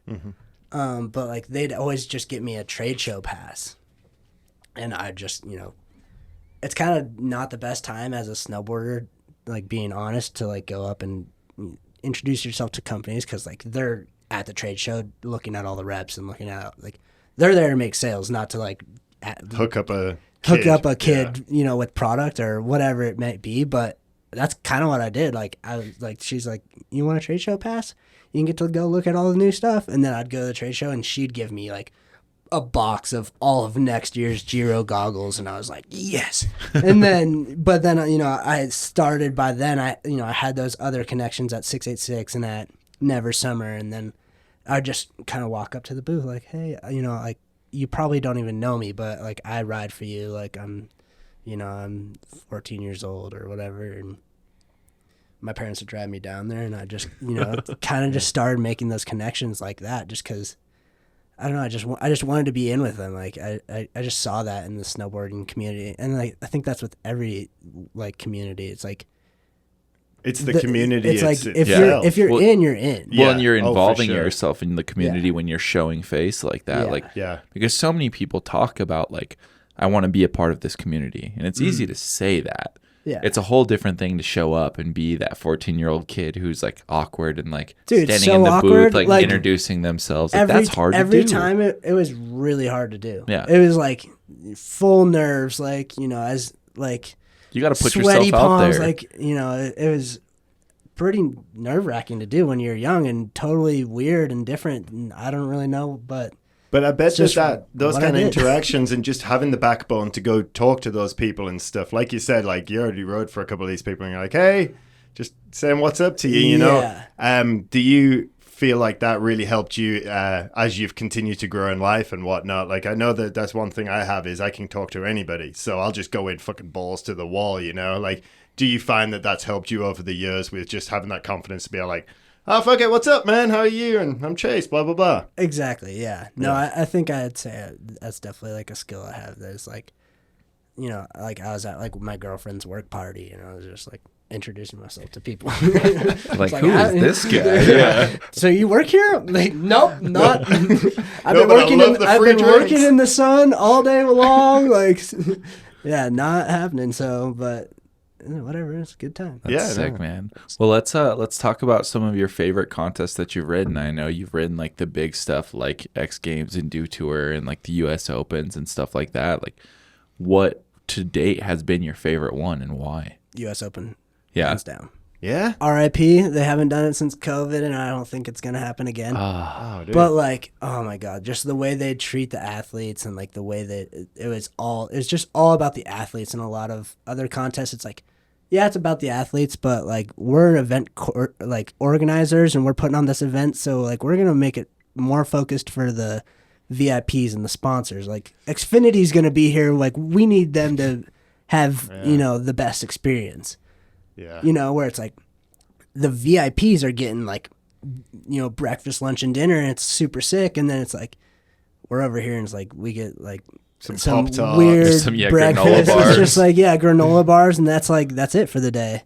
Where US Open was just never like that. It's Really? just That's all dope. about the athletes. Yeah. It's like, all right, here's tickets to the concert. You get backstage passes because you're an athlete. It's like, and they'd have a concert at every show. Like we saw Drum, and like just That's it's so sick. sick. Like that show was so sick. And then And that's like what you dream about as like a young kid, like being like, I want to be a professional because I want to do that stuff. And like, yeah, when that doesn't happen, you're just like, wait, what? Like, yeah. I'm So, eating granola bars and like, I don't get I have to pay And to go it's- to the show. I have to Yeah. pay for my lift Yeah, pass. Yeah. Oh yeah. Oh, it's like 40 miles an hour side wind, and we're running finals. Like, are you out of your mind? And they're like, well, this is what we have for TV. Yeah, this is Or- our time allotted, right? We've got to go. It's like, it's happening. Yeah. And I mean, it happens. Yeah. And that's what it is. Like almost every contest, like being straight up, it's like that. It's like that all the time. So you learn how to just roll with it. And a lot of people bitch about it and whatnot, but I'm kind of honestly one that like, I think I ride better in the wind and snow. So Do you ride different in the wind? And mountain biking, like you spin into the wind, or you just do the same thing? if you're spinning, you're doing good. Yeah, yeah, It's totally. so much Yeah, sketchier totally. straight airing because like Yep. you're just not catching. You're You're bored a to sail. kite at that point. Yeah, exactly. But if you're spinning, you're just chopping through the air. Yep. Like, and we're doing 12s, 60s, and 1080s and 900s. It's That's just, an insane amount of so- spinning for me to try and so rationalize. it's just video you're game. You're chopping through the air that Yeah. you don't even notice it at that point. Um, It's all mine dropping into those events, like the windy, snowy events. It's just like you just see the flags rip and just, and you're just like, oh my god. The guy gives you the thumbs it's up, and you're just it's like, white. Sometimes you can't even see the pipe for a second. It's just a big Oh my snowdrift of God. white, and you're just like, and you can wait a sec. So like you just gotta know like if it's white and like don't drop. Yeah. What are you doing? Hold on. Hold, please. And a That lot of times sounds they won't send terrifying. you, but like you also gotta just learn that as a kid. That, Yeah. like, you have like you can like they're saying go, but like you can just. I mean, you can't take 5 minutes, but you can take a solid minute if yeah. you want to wait for the wind or whatever it is. And I'll sit there. Like, you'll see me in a lot of contests, like, just stand there, just staring at the pipe. And I'll literally, sometimes I'll have, like, my hands behind my back or something, and I'll just be staring at it. And then, so yeah, that's, like, most contests. But, yeah, I've done, like, a lot of the Grand Prix, World Cups, like, Locks Open is a super fun one. That's, like, usually the best pipe of the year that we ride, so that's a super fun event. Just because the pipe's so good, so everyone's just going as big as possible and doing the biggest tricks. That's like blasting. it's a progression session every event. That's It's sick. like, you're like, whoa, was that even possible on a snowboard? Now it is, Yeah. which is World's crazy. first happening right in front of your eyes. Dew Tour is always a super fun one. Like they usually try to make it like unique, and they do the modified half pipe and stuff, which is more like skate park feely. So I really like doing those events. X Games is super fun. Like, yeah, I don't know. I've been fortunate to qualify for X Games. X Games is usually kind of hard one to get into because it's not. You can't really qualify for it. It's kind of hand selected.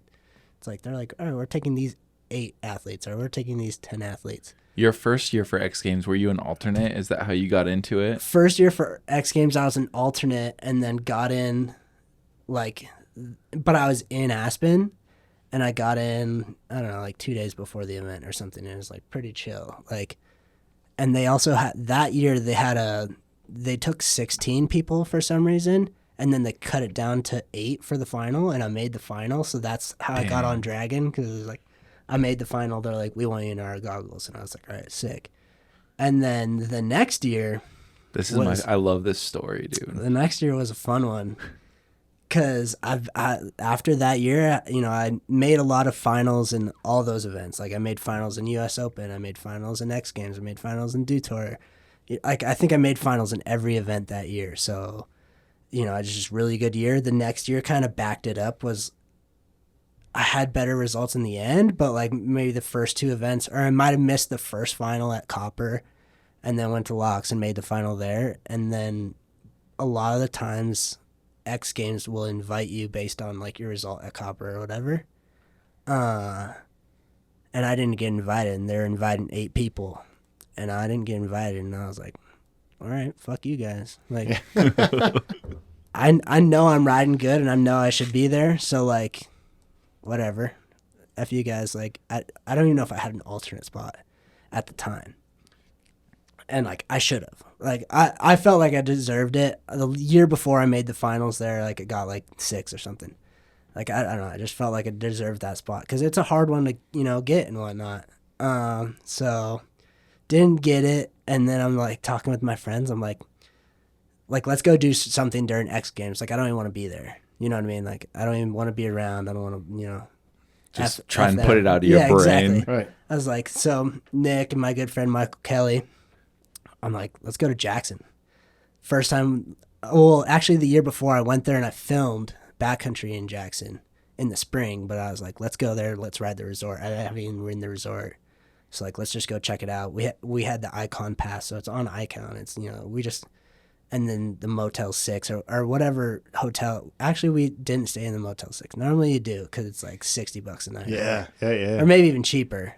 Maybe it's, no, I'm pretty sure in Jackson the Motel 6 is like $70 for the week. Which is like a bargain. Oh, $70 for the week. Yeah. I'm pretty sure. So it's like, you can't even go out and spend $70 to eat food. No, yeah. yeah. I mean, super tiny rooms, but I like get by, dude. Yeah. It's just a bed. Yeah. But I think we found a different hotel that time. But we went out, and it's just nuking snow. The second we get there, is just, they got a storm like the week before that was like pretty good, so they had a base. But it's like, that was their first storm. And then we show up, and it's just like every single night, it's going to snow. Like, it snowed 6 inches last night. All right. The night we got there, we might have spent one day there. And then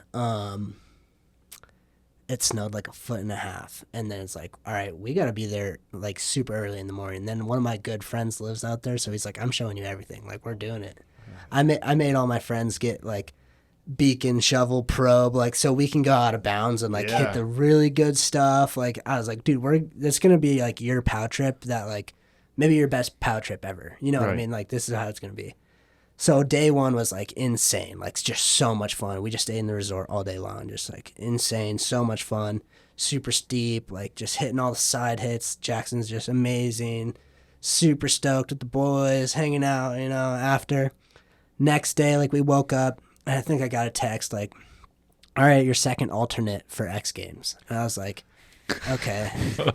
Okay, well, I'm in Jackson, but cool, you know? Yeah.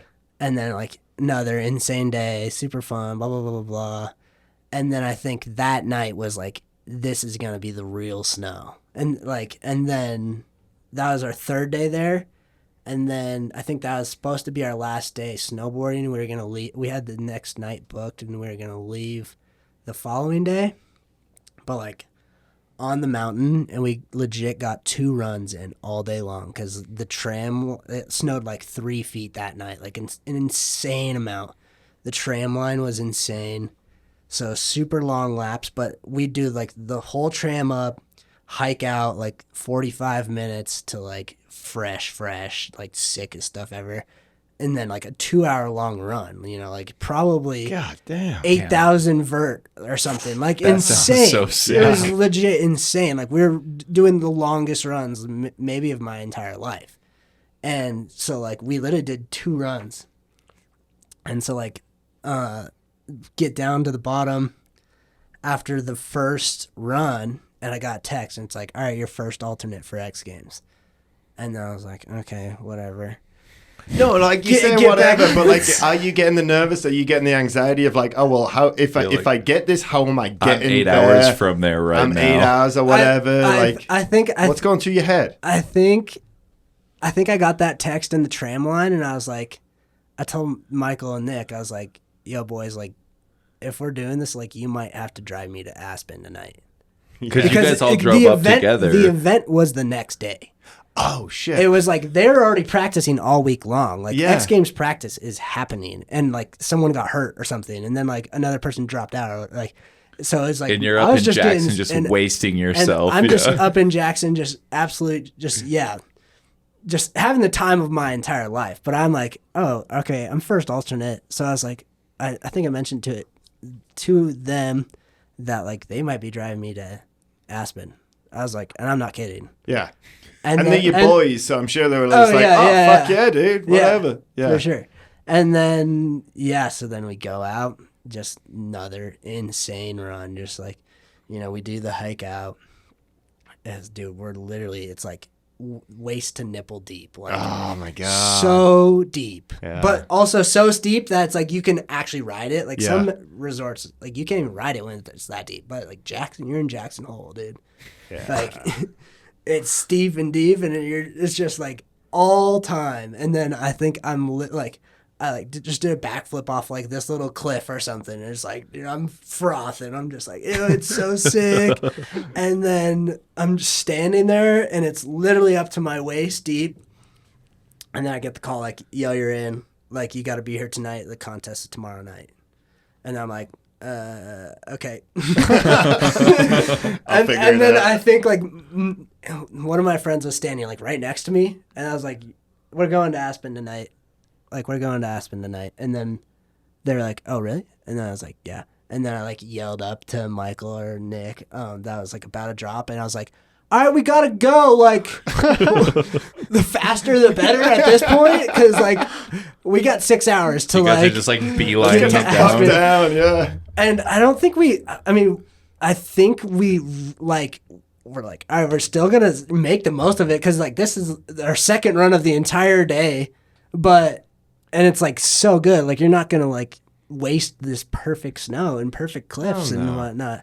So like we hit everything, but like all the other runs that we were doing, they're so long. So you're stopping, you ride for 1,000 yards or something, or 500 yards. And then you'd stop. You gotta and rest then those you'd legs. break. Yeah. Exactly. And then you'd chill, maybe drink a beer, whatever it is, And then I think after that, I was like, all right, we're doing it all, but like we're not stopping. And I think we just went like 2,000 vert, just nonstop. Just we got back and we're just so tired, like so burnt. And I'm like, sorry guys, like, but we got to do this, like straight to the hotel, throw it all in the car, straight to Aspen. And then like got to Aspen at like 10. And wasn't like the 1 snow a.m. leaving town was like burly too, Oh, dude, wasn't it? Like the you couldn't whole see way. like the No, hood it was, of the it was car. the whole way to Aspen was nuclear, like just shit. full whiteout. And like Michael, I think drove most of it. Like I was like, I'm not driving. Like I gotta save whatever energy I can. Yeah. I was about to ask, like, how's your body feeling after 8,000 vert? Dude. Hiking up 45 minutes. Like, how are you feeling for X Games? Yeah, I don't know if it's 8,000 vert. Don't quote me. All right, don't quote me. Well, whatever it is, like you're still ripping it's long insane. runs. It's a lot, But right. it feels like that. But yeah, no, I'm smoked. And it's 3-4 days of that, at this point. And I'm fully smoked. And I'm like, I'm not driving. You guys, I think we drove out Michael's car. Yeah. And I was like, sorry, but I can't help you. You're like, drive. I'm laying in the back Yeah. sleep, Like, and I'm gonna or try. seat I'm and gonna try to sleeping. sleep as much as I can. And then I'm gonna get there and I'm gonna sleep as much as I can. So that's what I was doing. But it was like I remember like waking up a couple times and being like, oh my god, like We're gonna die. Fuck it, we're gonna die. I'm going back to sleep. should I be sleeping? Like maybe I should make sure that we're not. I don't know, dude, because it was getting late too. Yeah. It was full on. Like we rode. I think we got off the hill at 4:30. Damn, full Got day. to Aspen at like Holy 1 shit. a.m. and then slept until 10, 11 or something. Woke up next day. They're like, here's your bib, COVID test. Here's your credential, and you got to be there at 6 p.m. It's like 30 minute practice. I was about to ask. Yeah. So maybe 3 runs and then straight into a 1260. Like Oh my! first hit, because I was like, well, that's what I'm gonna do. Like that's gonna be my run. 1260 first hit. So I literally like, well, it was sled. So 30 minutes on a snowmobile, I probably got 4 or 5 runs in. So it's like probably 2 straight air runs, and then probably a 720 run, like, because that's what I usually do. I like do like straight air, feel out the pipe, and then I'll do like basically you can do all your tricks, but like minus like half or whatever. So it's like or maybe not half, but like just mellow. I'll just do like a cork 7 to a cork 7, and then a 5-5 where it would be like double 10, 9-9. You know what I mean? So it's like I just did that. That's probably my third run, and then fourth run I think I did like a front double and a cab 10, and I didn't do the front 12, but and I also was like.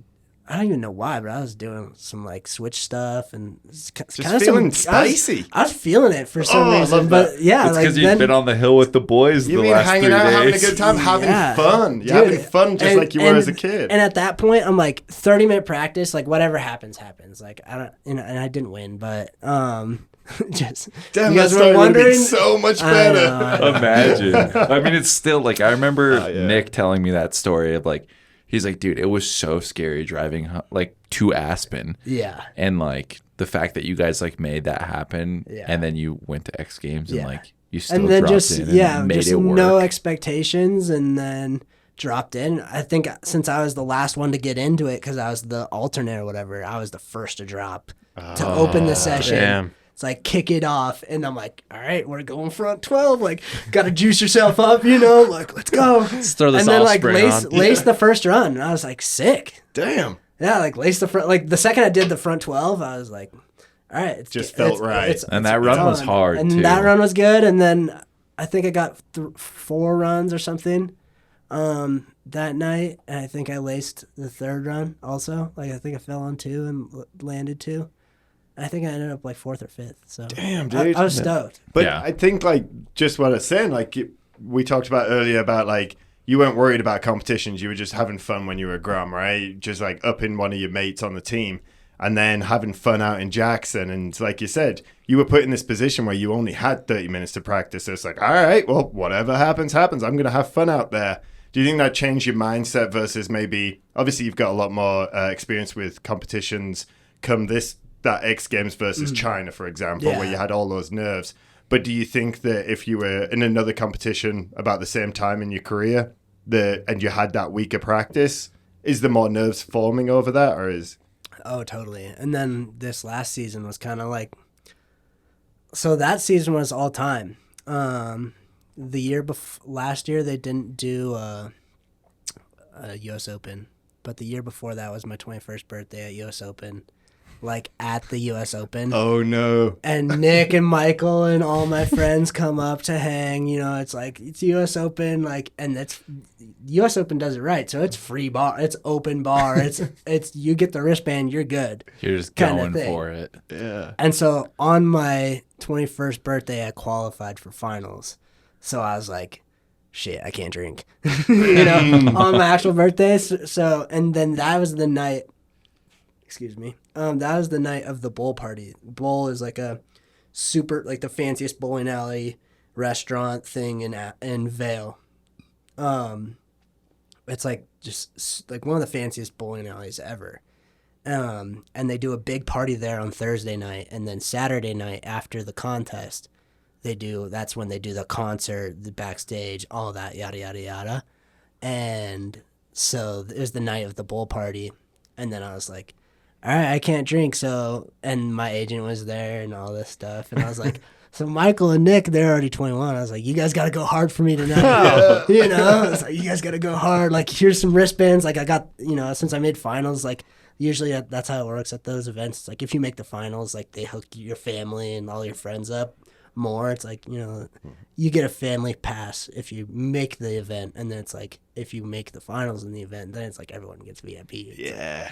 Whoever you want kind of thing. So I'm like, all right, these guys are going in. Like, we're going in. But, like, I'm not going in. I'm just going to go bowling. Yeah. And so, like, those dudes turned up that night for me. I'm pretty sure Nick puked in my agent's car on the way home. Nick, we've got some stories of Nick puking. Yeah, I was just about to ask if it was in Love a that sing. for him. He's probably going to be listening to this he's right gonna about be now like- and just be I could see him shaking his head. Oh, right yeah, now. dude.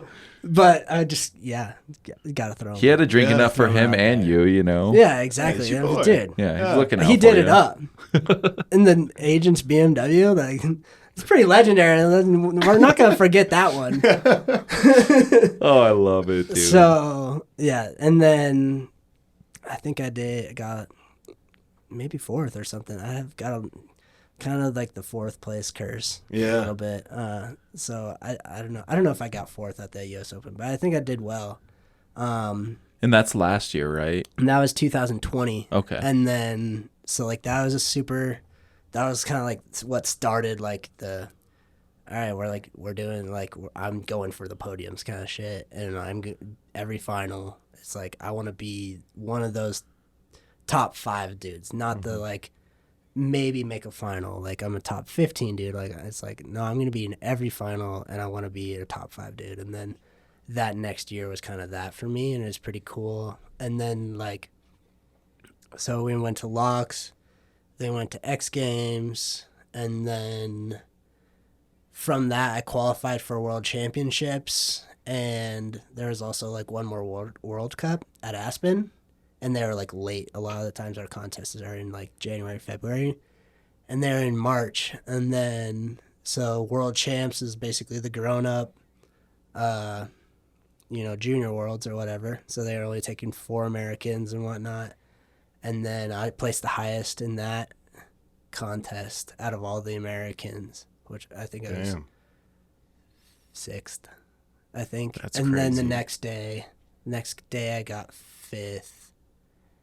I can't remember. Maybe I either went 5-4 or 6-5.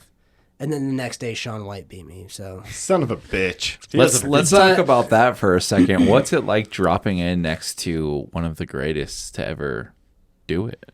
yeah, at first, One of the most you know, winning. I'm kind of now. I like him now, but it's kind of like a bittersweet subject because it's like he is that dude. Like he is the like. He's the Michael Jordan. He's the Michael Jordan. Like the most winningest snowboarder of all time is like everyone a household name. You know what I mean? So it's like it's kind of crazy. He 100% earned that, and he's a 100% badass. And to begin with, like the last couple Olympics, I was because I've been you battle for a spot for the Olympics. It's like they're taking 4 dudes, and then this dude's 30. Yeah. And then this last Olympics, he's like 35 or 34, so I'm like, God like, damn it, dude. Retire already. And in a way, it's like at the events, I mean, it's kind of, this isn't really fully true, but it's a little true. But it's like, he's earned that spot. So like the team everyone wants to give him that spot. Sponsors want him to earn that spot. But they're going to make it happen, like, no matter what. It's like and obviously he's had 3 Olympic golds. So it's like he has earned it, but at the same time, it's like, it's just hard. It's like bittersweet, like going against him, because it's not like, he's not doing it for snowboarding in a way. He's just doing it for the Olympics. And it's he knows like he can make an Olympics. So, and like, Visa's going to pay him all this money if he goes to the Olympics. And it's just kind of like, that's the vibe that I had for a long time competing against him. And it's like, you're kind of just like, you've already been to 4. All right, now you're going for 5. It's like, dude, drop it already. Like, come on. Yeah, it's gotta be hard when you're kind of like in that spot, runner-up spot. Because it's like, you're right there. Like, I mean, I was barely second. I was second alternate for this last Olympics, but that's crazy to say out loud. I was first Olympics for like the entire first alternate for like almost going into the season. I was like basically had an Olympic spot, and then didn't have a very good season, so kind of just lost it in a way. And there was a lot to do with up here, so it was kind of a tough season for me. But so like that's like going against Shaun was like that just definitely was like always a thought. I'm just like, dude, drop it already. Like, you've already been to these. Like, you're not gonna win. Come on. Yeah. So the event that he beat you at, is that when you won the men's U.S. snowboard title? Mm-hmm. So that was last year, right? Yep. That's huge. That's a huge title to win. So like out of all the men in the U.S., like I was like the top American last year. Jesus. And then going into the Olympics, it's like it's looking really good, which also like almost wasn't good for me. I think because I don't know. This kind of gets in your head. It was kind of a hard title to like kind of carry. Like the year before in Olympics, it's like even though it's not like like in snowboarding, it doesn't really mean much, but to like a lot of people at home and whatnot, and to like other people like sponsors and whatnot, it kind of like it is something for them to like look at, especially going in the Olympic year. It's like, oh, Chase was the top American going into this Olympic year. It's like that's basically saying like you're gonna qualify for the Olympics. It's like you're the top American, you're there. Yeah, you better do this. Yeah. Yeah. And it wasn't there was none of that pressure from anyone besides myself. Yeah. Which is almost worse sometimes, though. That's almost harder to compete with. Yeah. But yeah, there was none of that pressure from anyone. But it felt like that in a way, just because that's how I was hyping it up in my mind. Because everyone's asking about it. Everyone's like, Olympics. Like, you're gonna go to the Olympics. Like, everyone. It's like from all directions. It just seems like it's gonna work out, and then kind of slipped through my hands. So did you have you kind of like gone back and thought about that, like in hindsight, and how you would have maybe handled it differently mentally, like any kind of preparation that you're going to take forward?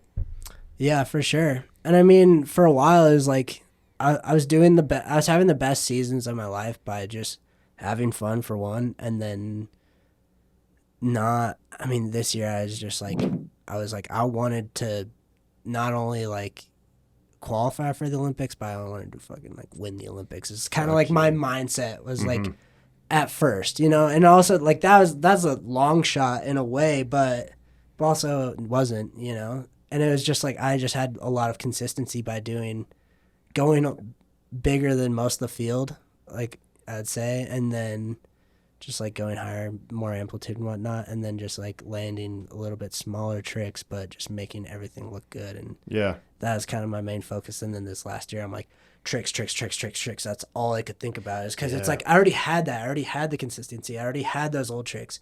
So I'm just focusing on all these new tricks. And then this last year is falling on all the old tricks. Oh, yeah. So it's just like it was all mental, and it was just it was a hard time, and like it was. I'd say like this last time I went to Hood, it was like the first time I had a lot of fun riding half pipe in like probably a year. There you go. So that was good, but yeah, like after this season, got dropped by the U.S. team, which is kind of a hard punch to take, because I've been on them since I was 15. So that was 8 years on the U.S. team. You think that they're by your side every step of the way. The last 3 years, I've made almost every final in it, like in all the contests, and I'm top 5 dude, and you win the men's U.S. title or whatever last year, and then it's like one bad season they drop you. That's crazy. So like that was a tough one to deal with, but it was honestly like the way I look at it now is like I think just my mindset, like it was hard to deal with for a while, but I feel like recently I'm seeing the light at the end of the tunnel. And it's just I'm in a better mood just thinking about snowboarding. That's sick. Yeah.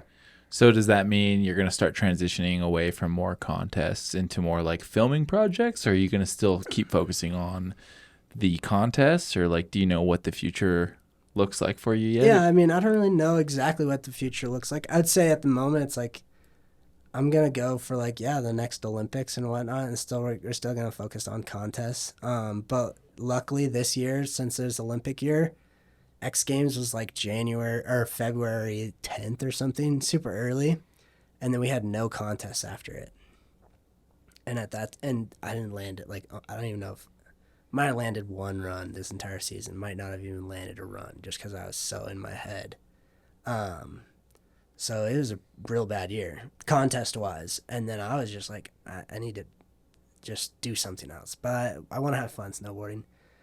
And I got the invite to go compete at Kings and Queens of Corbet's in Jackson Hole. Damn, dude, son. that's A Red Bull event. Yeah. And that was a time. Like, it was a rowdy event. No snow this year. Like, the least snow they've ever seen at Jackson Hole, like, mountain resort as a whole. It's like they got no snow.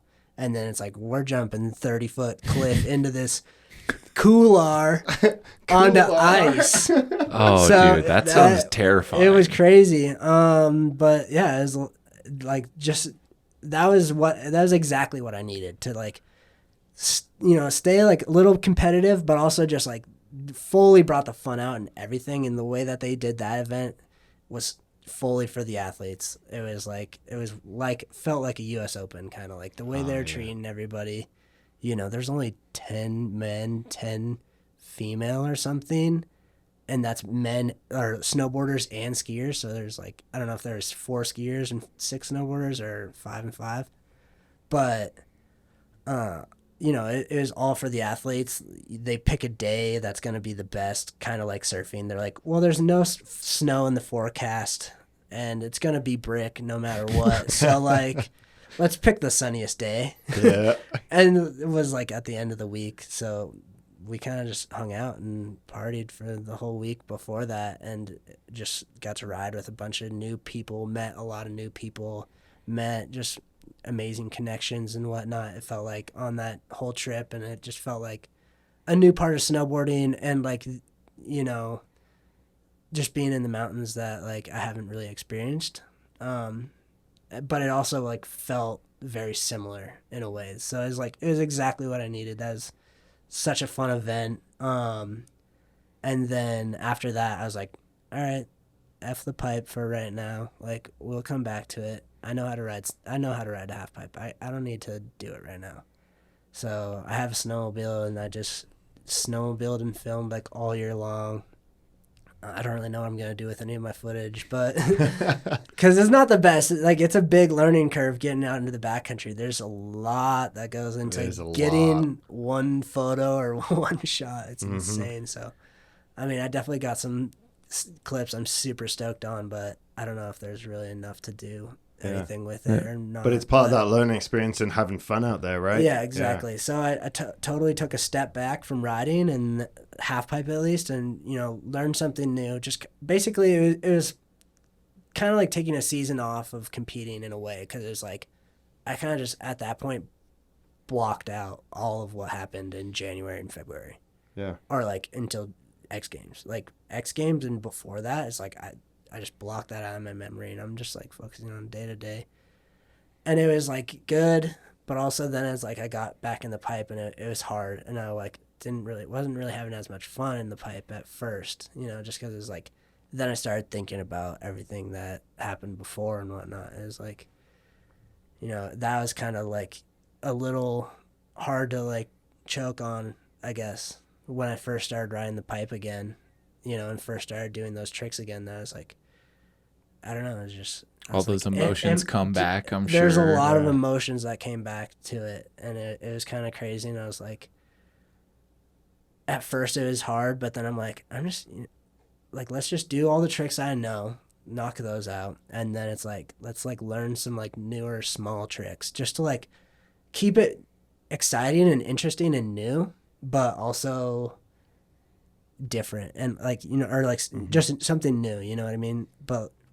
And that's kind of like, I started doing that and kind of focusing on just the little things a little bit in the pipe, and then like went to hood and just kind of just had fun, and just was like, I don't know. It was really good. That's and sick, that really got me stoked to like ride more half pipe. And like, then I was like, after that camp, I was like, all right, like I'm back on. Shit's like, real. Yeah. Even if I have a season like that again, it's like, I'm already off the US team. Like, whatever. Yeah. It's like, it doesn't, and I mean, they do a lot, but they also don't do it. It's not like what it sounds like. It's not. Yeah. I mean, they cover your lodging everywhere you go. Like, that's pretty nice. And then, they have some pull and like weight when it comes to getting in contests or whatever like that. But it's like, they're really not, that's not who you are. You know what I mean? It's not a defining thing of who you are. And at first it hurt, because I've been on them for so long, and it seems like it is a defining thing. But then it's like, you kind of just realize like, nothing's changing. Like, for me at least, it's like nothing's gonna change. Like, I'm not changing who I am, what my snowboarding's gonna be. I'm still gonna do the same stuff. I'm still gonna do the same events. I'm still gonna ride my snowmobile.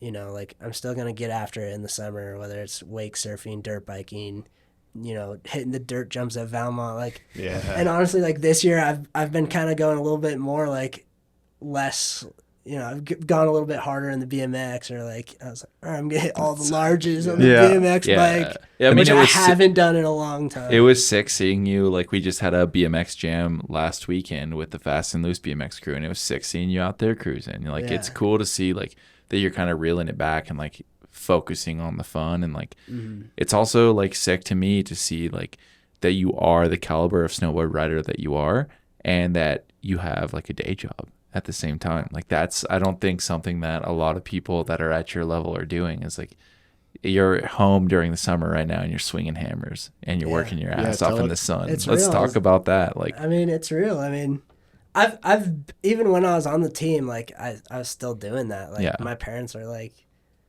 I mean, I make all right. You know, it kind of depends contests, how you're doing and whatnot. But like, you just never really know as a professional athlete if you're gonna get re-signed, if you're gonna do well at this event. Like, you never really know like how that cash flow is gonna go. It's like you already know like you're gonna make a little bit, but it's like, well, we might as well grind in the summer and like know that you're sitting on like a little decent chunk of money that like you can do the fun stuff that you want to do, and like you can save that up and do whatever you want to do with it. So like that's kind of like what I've been doing the last years, like grinding in the summer so I can like work to getting a property. That's kind of been my goal. But what is it that you're grinding at during the summer? Framing, construction framing. Construction, dude. In the middle of summer. That's hard work. That's what my dad does. So, Yeah. I mean, I was kind of born into that one. And yeah, it's a lot of hard work. yeah. It was so funny earlier. I was like, is Chase coming? Like, we were working all hard. And Mike was like, I don't know. He's like framing houses right now. He hasn't texted me back. So I'm glad it came together. And for people listening, it was like 93 degrees outside today. It's So a hot one, isn't it? that's hard work, man. And like, I can't help but think, like, you know, your dad doing that work when you were younger, like, it probably translated a lot into the athlete that you are, of like showing up every day and doing the hard work, because, you know, you got to see him working and growing his business and doing cool shit. So it's cool to like then come full circle and like help him out with projects and stuff like that. Sure. So yeah. My parents have always been like you got to pay to play. And like my dad is just super into playing, you know. It's like he's got the boat, he's got the dirt bikes, he's got snowboards, he's got surfboards. Like, you know, he likes doing all the fun shit. So it's like, but if you want to do the fun shit and you want to pay for the fun shit, because all that stuff's expensive. Yep. Super expensive. Even snowboarding, if it's like, if you just want to snowboard and that's your whole thing, it's like, it's expensive. And if you're, you know, if you don't, I was super lucky as a kid that like my parents were full on and totally supported me along the way. But it's like, if you want to do it solo, just to go ride for the day, it's like $500. You know, it's like between, if you have to rent a board, get all the gear, Lift and pass. then the lift ticket and gas, it's like Just getting up there, yeah. gas, It's a lot, like, dude. It's insane. So, you know, and I don't know, I feel like that was just kind of literally hammered into me Yeah, it's like, as look a at kid. you go. Yeah.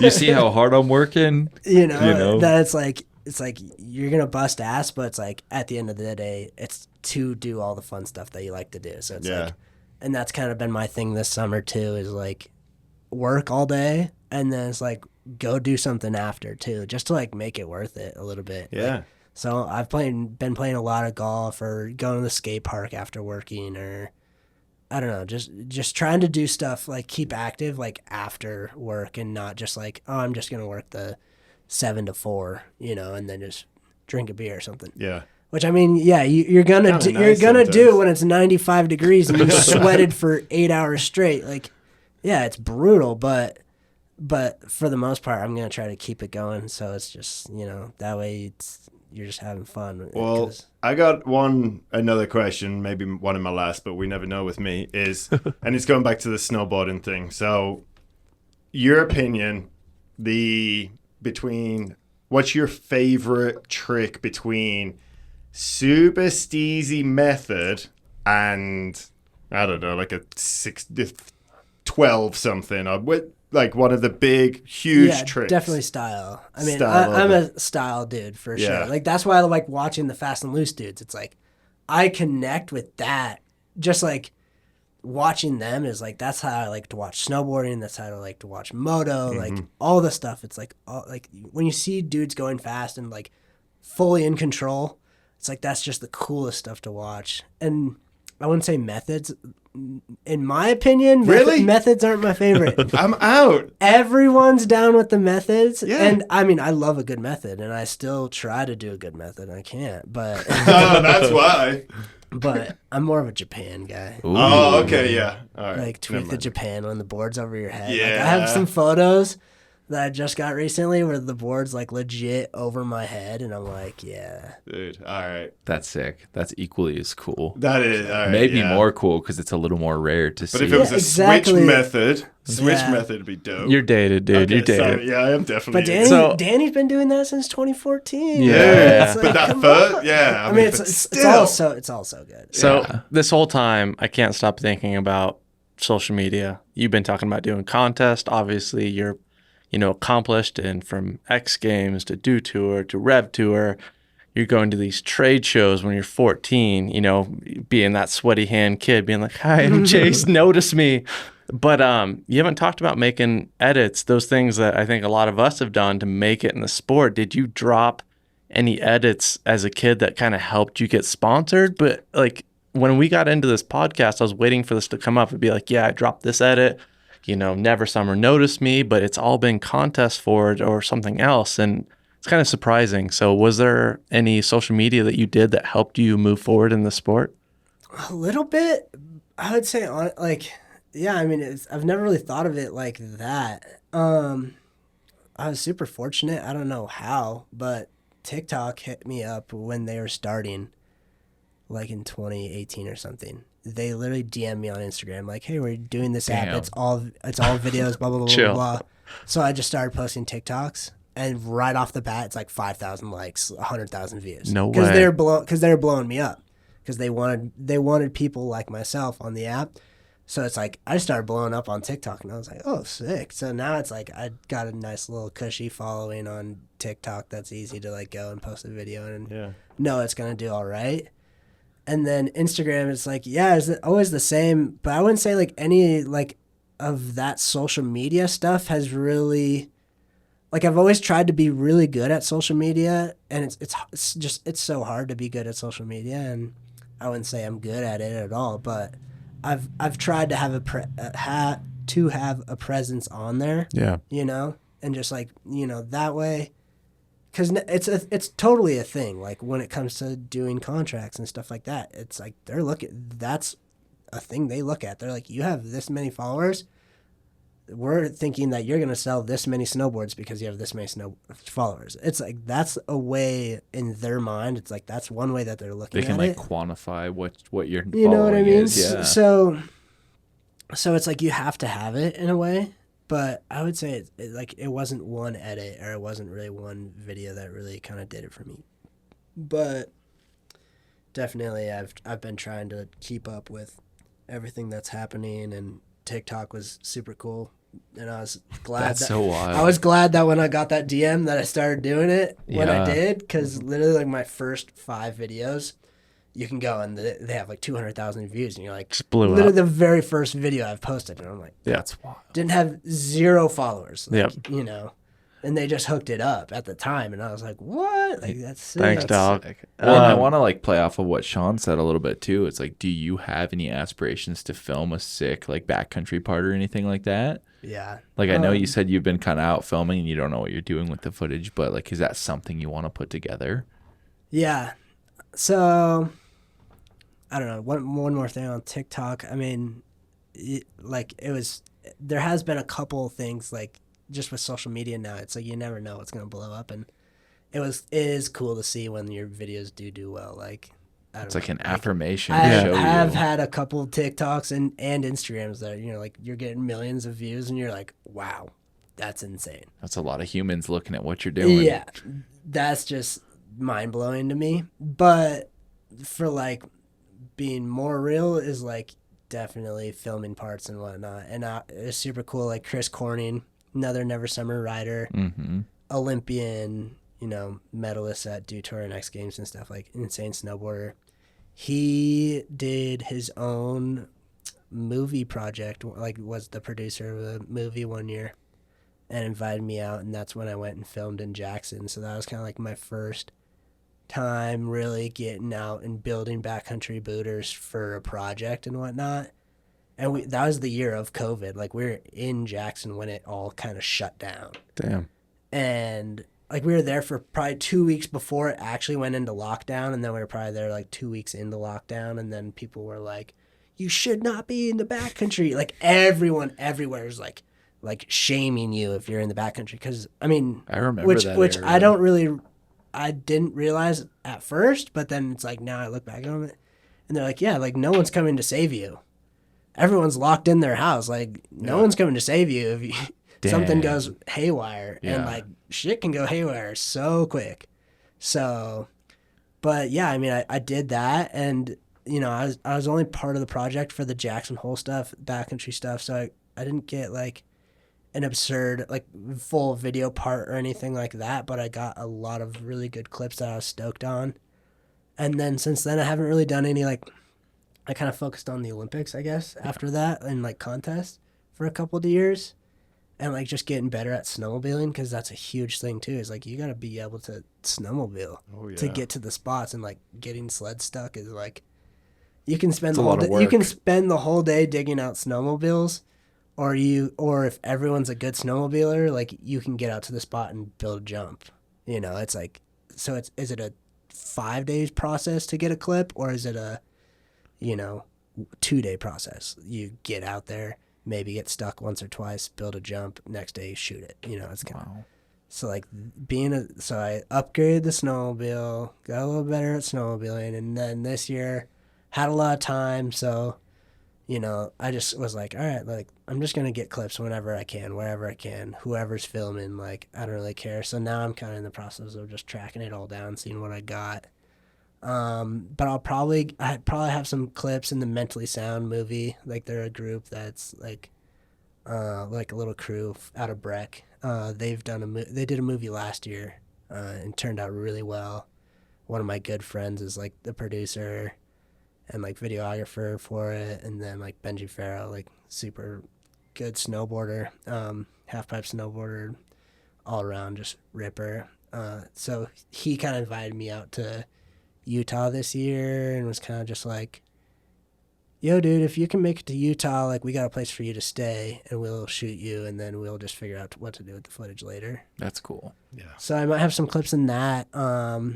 But yeah, I mean, I definitely want to get more and more into that stuff and filming. And then, I don't know, I think like my goal kind of this year, but I might just, you know, keep pushing it. Not really.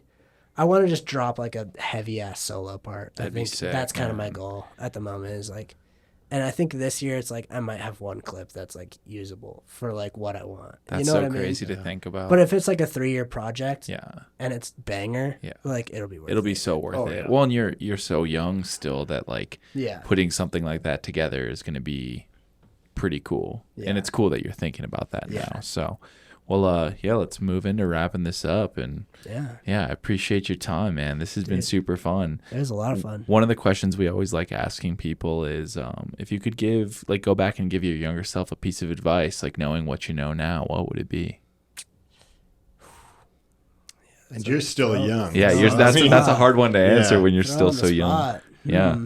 Was like 16-year-old self, maybe? Yeah, or even like your 12-year-old self when you're getting into contests, you know? Like, what would you tell yourself knowing what you know now?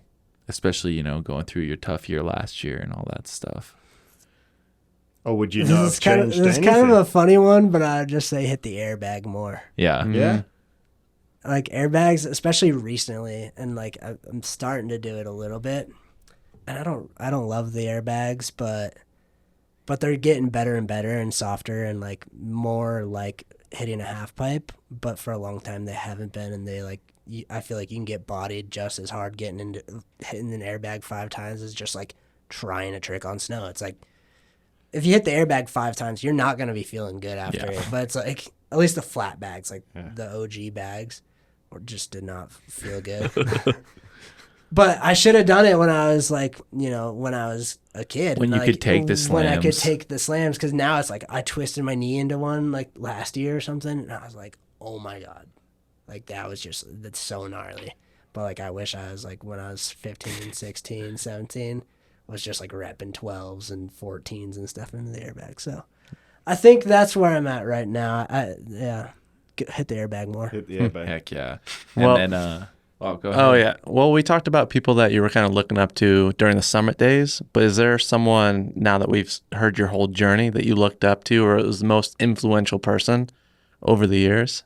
If you had to pick one person. Probably Jim Smith, who was my original coach. Yeah. Like he was just like the biggest mentor to me. I mean, he's like quite a bit older, but he was a pro back in the day. And then, you know, I don't know, just like the way he's gone about everything is just kind of just, he was basically told me how to like, what's gonna have, like how you're gonna have longevity in a way, you know what I mean? And like how you're gonna have fun. Yeah. And he always kept it fun. And he always, even when I'm around him still, it's always just so much fun. And he, you know, he wasn't the dude that was like, we're going to the pipe to learn tricks. It's like, dude, it just snowed a foot. Like, we're going to go ride the POW. Oh, there you go. Then we're going to hit the rails. Then we're going to hit the logs. Like, let's go hike a log in, like, you know, he just knows where all the logs are and stuff. It's like, we're in peak 10 in Breck and the park's on peak 8. You know, it's like, we're going to go hike this log for an hour, get a sick Instagram clip on this, and then we can go hit the park. And then, like, you know, he's just an all-around badass snowboarder that, like, he engraved that into me that, like, we're going to ride it all and we're going to have fun doing everything. It's having fun. Yeah. That's what to say is the overarching idea of, you know, longevity and going far deep into a sport is fun. Yeah. Like, you're not taking it too serious, but, like, obviously you're being competitive with yourself. But if it is a POW day, you're like, all right, I'm going out just with the boys. We're having fun. Yeah. So. Yeah. That's sick, man. Well, anybody you'd like to give a shout out to? Yeah, I mean, major shout out to my parents. I'd say, like, you know, I wouldn't be where I am today without them. Like, they've just crushed it and helped me out like a million. So shout out to my parents, shout out to Jim Smith, to all the OG reps, Brooke, Gags, Dave, those dudes hooked it up huge. And then just all the homies that, you know, I get to hang out with. It's really cool, like having my friends from down here and then having my snowboard friends. It's like, it's cool being able to hang out and travel with all those people and just living life with a big group of people. It's a lot of fun. So shout out to all those guys. Dude. Hell yeah. Well, last but not least, do you have any motivating words for the people that are listening that might be pursuing something cool like being a professional snowboarder? I think we got to go with it. Just have fun. Hell yeah, dude. There we go. I love that, man. It is a really good synopsis of exactly what you've talked about. You know, have a lot of fun and just focus on what you're doing. That's real sick, dude. Well, thank you for your time, man. This was super fun. Thank you guys. This was awesome. Yeah, dude. I can't wait. Are you still nervous? No. Sick. I can't wait to see you standing on that Olympic podium, man. I feel like that one's in your future, dude. There we go. But yeah, well, thank you guys for listening. I'll do the shameless plug again. If you're listening to this on YouTube, please like and subscribe. Leave us a comment. Let us know what you think. If you're listening on Spotify, Amazon, or Apple, please leave us a review.